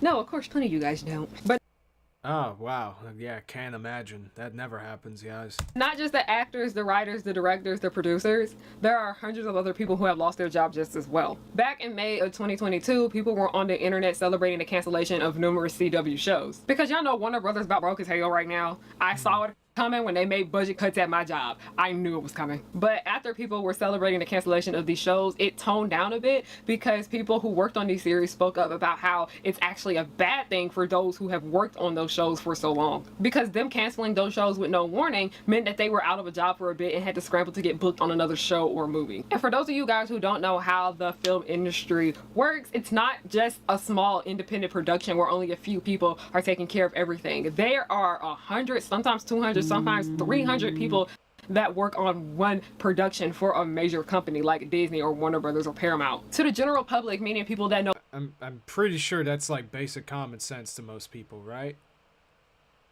I'm pretty sure there aren't that many people who didn't know that, but okay. A little to nothing about filmmaking, they would just know that the actors, the directors, the writers, and the producers. They don't know what the hell the costume department does and the many roles that go into there. They don't know shit about the makeup department. They don't know what the... I mean, they probably don't know, like, those roles, like, specifically, that there's, like, specific shit for, like, oh, all of these production things. They couldn't probably name them, but they would... If you ask a random guy on the street and say, yo... just like off the top of your head, excuse me, How many people do you think helped create a single Marvel movie? That motherfucker would probably reasonably say around like maybe 300, maybe 1,000 people worked on that movie. You know what I mean? The Mulan live action remakes would like to have a word with you. Cough, cough, try to cough. Yeah, exactly, dude. Does she talk about Lion King or Little Mermaid? Those ones were probably the worst from what I understand. Well, we just started, Pete, so we have no idea. I'm not going to watch this whole thing. I'm going to keep it a buck. I'm not going to watch the whole thing right now because it's getting pretty late. I just got to take a sample, okay? Got to sample the product. Man. Okay. Here we go. The fuck a grip is. They don't know what an AD is, and they damn sure cannot tell you what a production assistant does. I mean, yeah, of course, but they're not gonna ignore the fact that yes, of course, a production for a film or television series is obviously gonna have a shit ton of people working on it.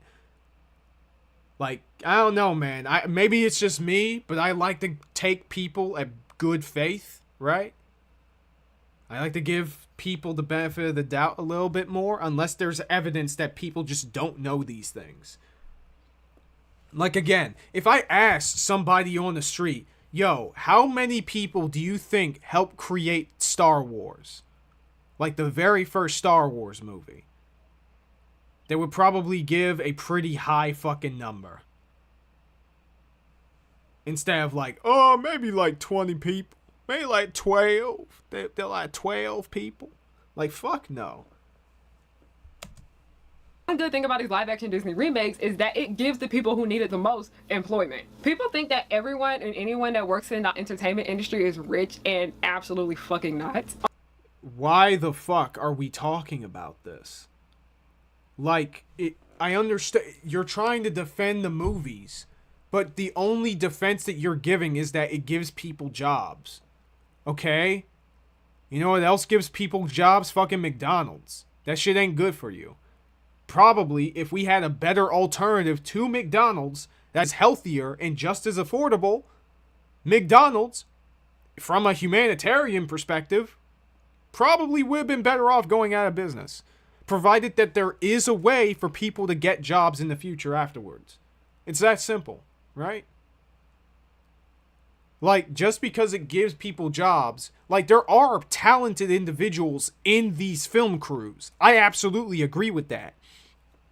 People do not have a single butt fucking problem with, like, people in the costume department, people in the sound design department, people in the fucking, 3D landscaping department. They don't have a problem with these people. They have a problem with typically the writers and directors. Right? They take most of the blame because they're the ones running the show half of the time. Most of the time. So, like, oh, fun fact, Kaiser. On one of the chapters, this vid, it says, y'all don't care about cinema. Oh, my fucking God. This is a whole ass Team Jack video waiting to happen. Oh, I can't have this to myself. I shouldn't have this to myself. Oh man. Also, I'm wondering whether she understands how show cancellation actually works. Like, I'm not gonna pretend I understand all the ins and outs of that either, right? Which is why I never make big swapping statements about it. But what I am saying is that, listen, if a show is bad, or if a movie is bad, or something like that, people are disappointed by it. People have the right to be a little bit happy that, yeah, okay, it's good that it's gone, I guess. I hope the people that, got laid off get to find other jobs. Like, that's an entirely different subject. We shouldn't start liking... Are you telling me that we should start liking or giving credit to the fucking live-action Mulan movie because people lost their jobs? Bro. What are you talking about? Like, that not only is that movie terrible, it was literally filmed near the carcasses of dead people in Minecraft. Like, it's so crazy. Like, I agree that you should give these people credit, but not everybody understands or knows about this subject. And number two, they're not obligated to. There's no obligation there. It's either they liked the movie or they didn't, you know? But anyway.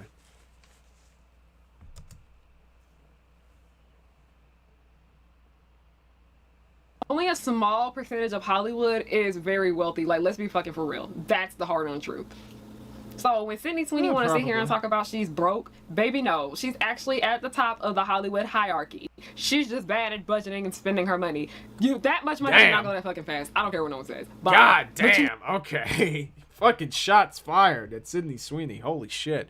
I mean, I agree, but god damn. All right. No, because she's at the top of the Hollywood hierarchy. She's trying to keep up this lifestyle. But y'all, actors that are booked and busy all the time, especially somebody that is on Sydney Sweeney's level where they're on well-known shows and they're constantly working and whatnot, their paychecks are good. If they actually didn't feel the need to always fucking flex, they are fine, okay? They make a lot more money than a lot of us make in a year, and they make in 1 month working on a film. Sure. That's just the truth. That small percentage of Hollywood, the ones that make a lot of money, are the ones that are pushed to the front. So it gives people that illusion that anybody that works in the film industry has a lot of money, and that is not true at all. An actor's salary is not going to be the same as the person who did the makeup for them, despite them working on the same show.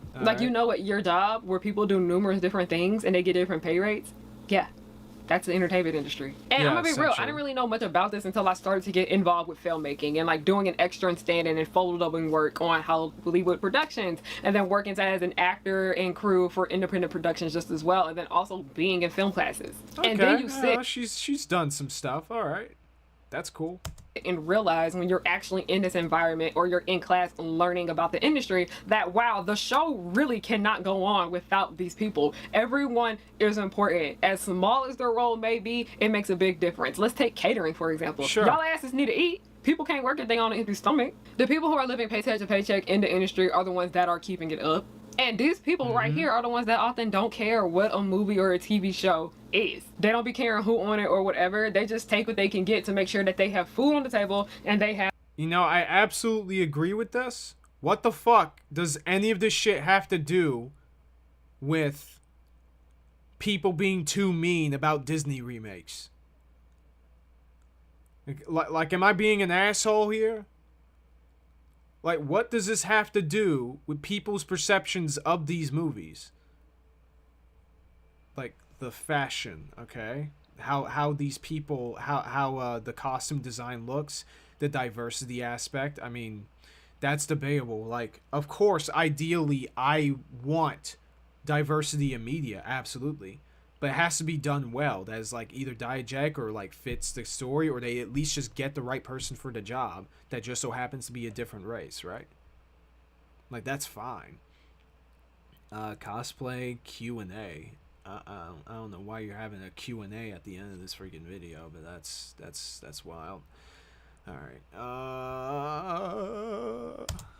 Remake of Cinderella. Go get like Disney about that. Not them. They're not the problem. They're just there because they need an entire production crew for this.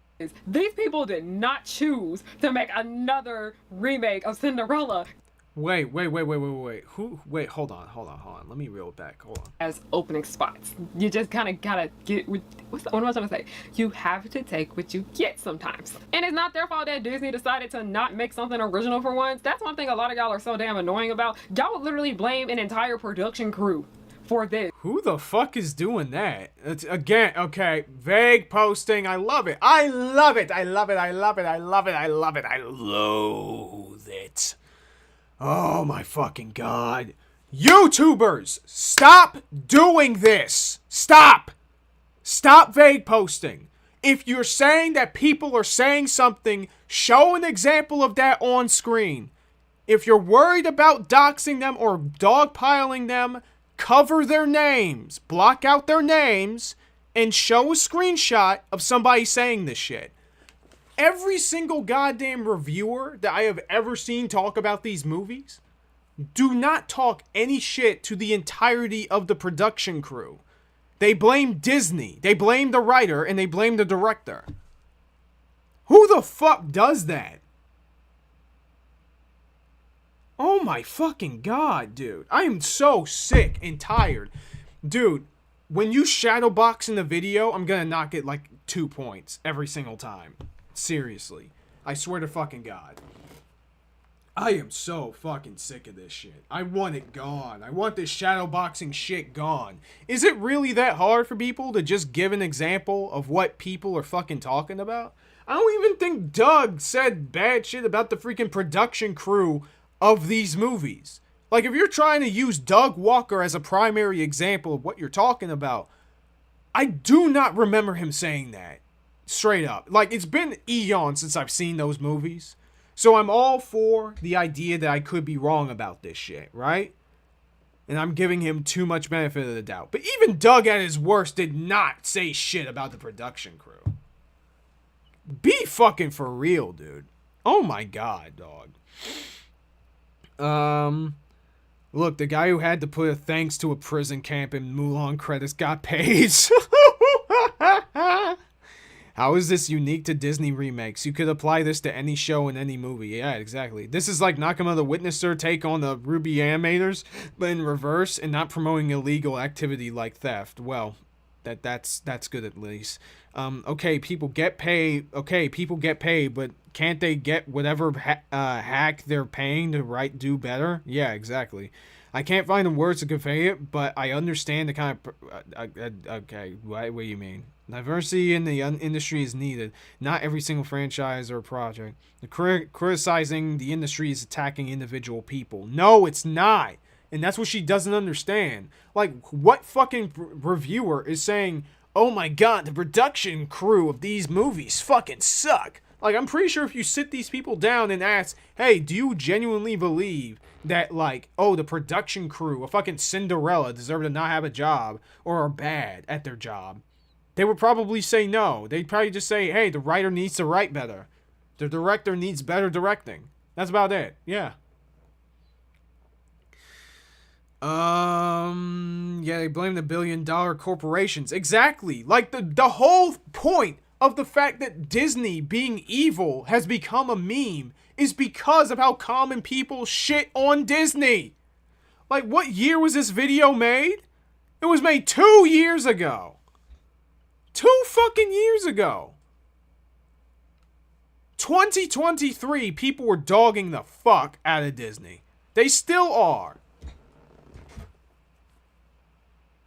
I come to Kaiser for high quality shadow boxing. Can't get this quality fights anywhere else on the internet. I know, dude. Holy shit. I need an edit like URR that Nicholas Diorio has, but for shadow boxing. Ultimate shadow boxing, dude. I need that shit. At this rate, the shadow boxing league will grow tenfold. Dude, we need like we need like a logo. I need a shadow boxing logo. Doug mostly praises production crews. Maybe he makes a few small and quick jabs at the crew. He mostly praises their efforts, even in the face of it being a box office bomb. If Doug Walker can be more rational than everyone else, that's honestly shocking. Yeah, exactly, dude. He's rational when it comes to just talking about, like, the production crews and shit most of the time. I don't think I've ever remember him saying that, like, an entire crew that made a film, like, are a huge amount of fault. Like, that's insanely out of pocket to me. Say what you want about Doug Walker and the quality of his reviews, I do not see him doing that. Like, he did that with The Wall, and that was a mistake that he admitted that was wrong, and he didn't do that since. So it's like, what? Oh my god. I'm gonna finish this section, and then we're gonna close out for tonight. Okay?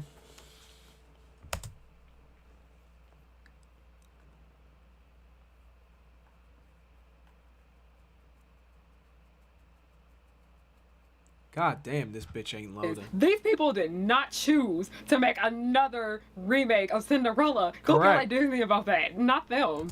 Which is what they literally fucking do. What are you talking about? Like, I know I have the benefit of hindsight maybe a little bit, but like during the time of 2022, 2023, there are several videos talking shit about Disney. Cartoon She's entire, like half of his catalog is dogging on the mouse. Like, are you he literally made enemies because he talked shit about Disney. Che Frillis does it. Cartoon She does it.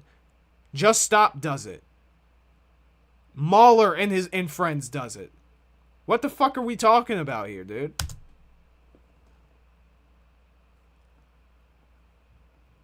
They're not the problem. They're just there because they need their bills paid. The films do not get made without them. And that's because they have to do it in order to make sure they can make a living. Now, we will be back. Okay. Okay, I guess that's the end of that section. You're saying this as if people don't understand that. And I have no idea who the fuck you've been talking to, but that is not the norm where I'm at. Everybody understands that, like, yeah, the guy who has to put makeup on, you know, Cruella, or whoever the actress who plays her, like, they didn't choose to... They would probably want to be in a better movie, but they're not in there. They're just doing their job, yeah. Yeah, this video is probably not going to turn out very good. I'll probably finish this the next time we stream, right? But, anyway, that's enough of that. I'm going to end the stream now here. Anybody has any parting thoughts they want to convey? Any last words? Thanks again for the stream so far, guys. Yeah, thank you. And what do you mean putting up with you, dude? Like, you're fine. You haven't said anything weird or anything like that. You've been chill. I think I haven't seen the movie. Even as far back as The Last Jedi, reviewers were talking about Disney directly, not the crews. They mostly felt bad for the actors and crews. Yes! That happens every single time people talk about this shit. Okay, can she talk about the quality of the movies already? Yeah, for real. I watched Mahler review Quantumania and critique how bad the production is, but he mostly puts blame on the writers and directors for the movie's production problems. As he should! I think she doesn't understand that the people who worked on a movie that gets bad criticism are not continuously working on the same movie. They're probably 3 movies ahead by now. Yeah, probably. Okay, I'm looking at her channel and I saw she's talking about Dan and Euphoria with fandom's lack of boundaries. Oh my fucking god. Fandom videos are so cancer. Like, not because they're criticizing fandoms, to be clear, but unless they're coming at it from a very even-handed place, let me say, it turns into just mudslinging shit just because people are frustrated. And that is no good. Okay. Thanks for suffering with us. Yeah, appreciate it. Yeah, I got some last words. Any last words? Fuck off. Okay, Pete. All right, good night, buddy. So you're doing that video on Team Jack? I mean, maybe. I'll probably show this to them and see if they're interested. Don't make a poster for a VA to sign your serious subjects. Okay. Yes, I'll continue to pester you about that Ask Air video unless you don't want to, and I'll stop. Yeah, I'll probably cover it at some point. I thought that's what this was going to be about, the quality of movies, but apparently not, I guess. Yeah, I guess that's a loss. Anyways, though, thank you so much for watching. Like I said, I'm working hard on this very next video. It's going to be really fun. I just need some more footage. And yeah, that's about it. I will catch you all next time when I'll probably do this next week. Maybe not next Sunday. Either next Sunday or next Friday. I'll have to see. Yeah, probably next Sunday. Anyways, though, same time, same day, next week. And I'll see y'all later. And have a good week.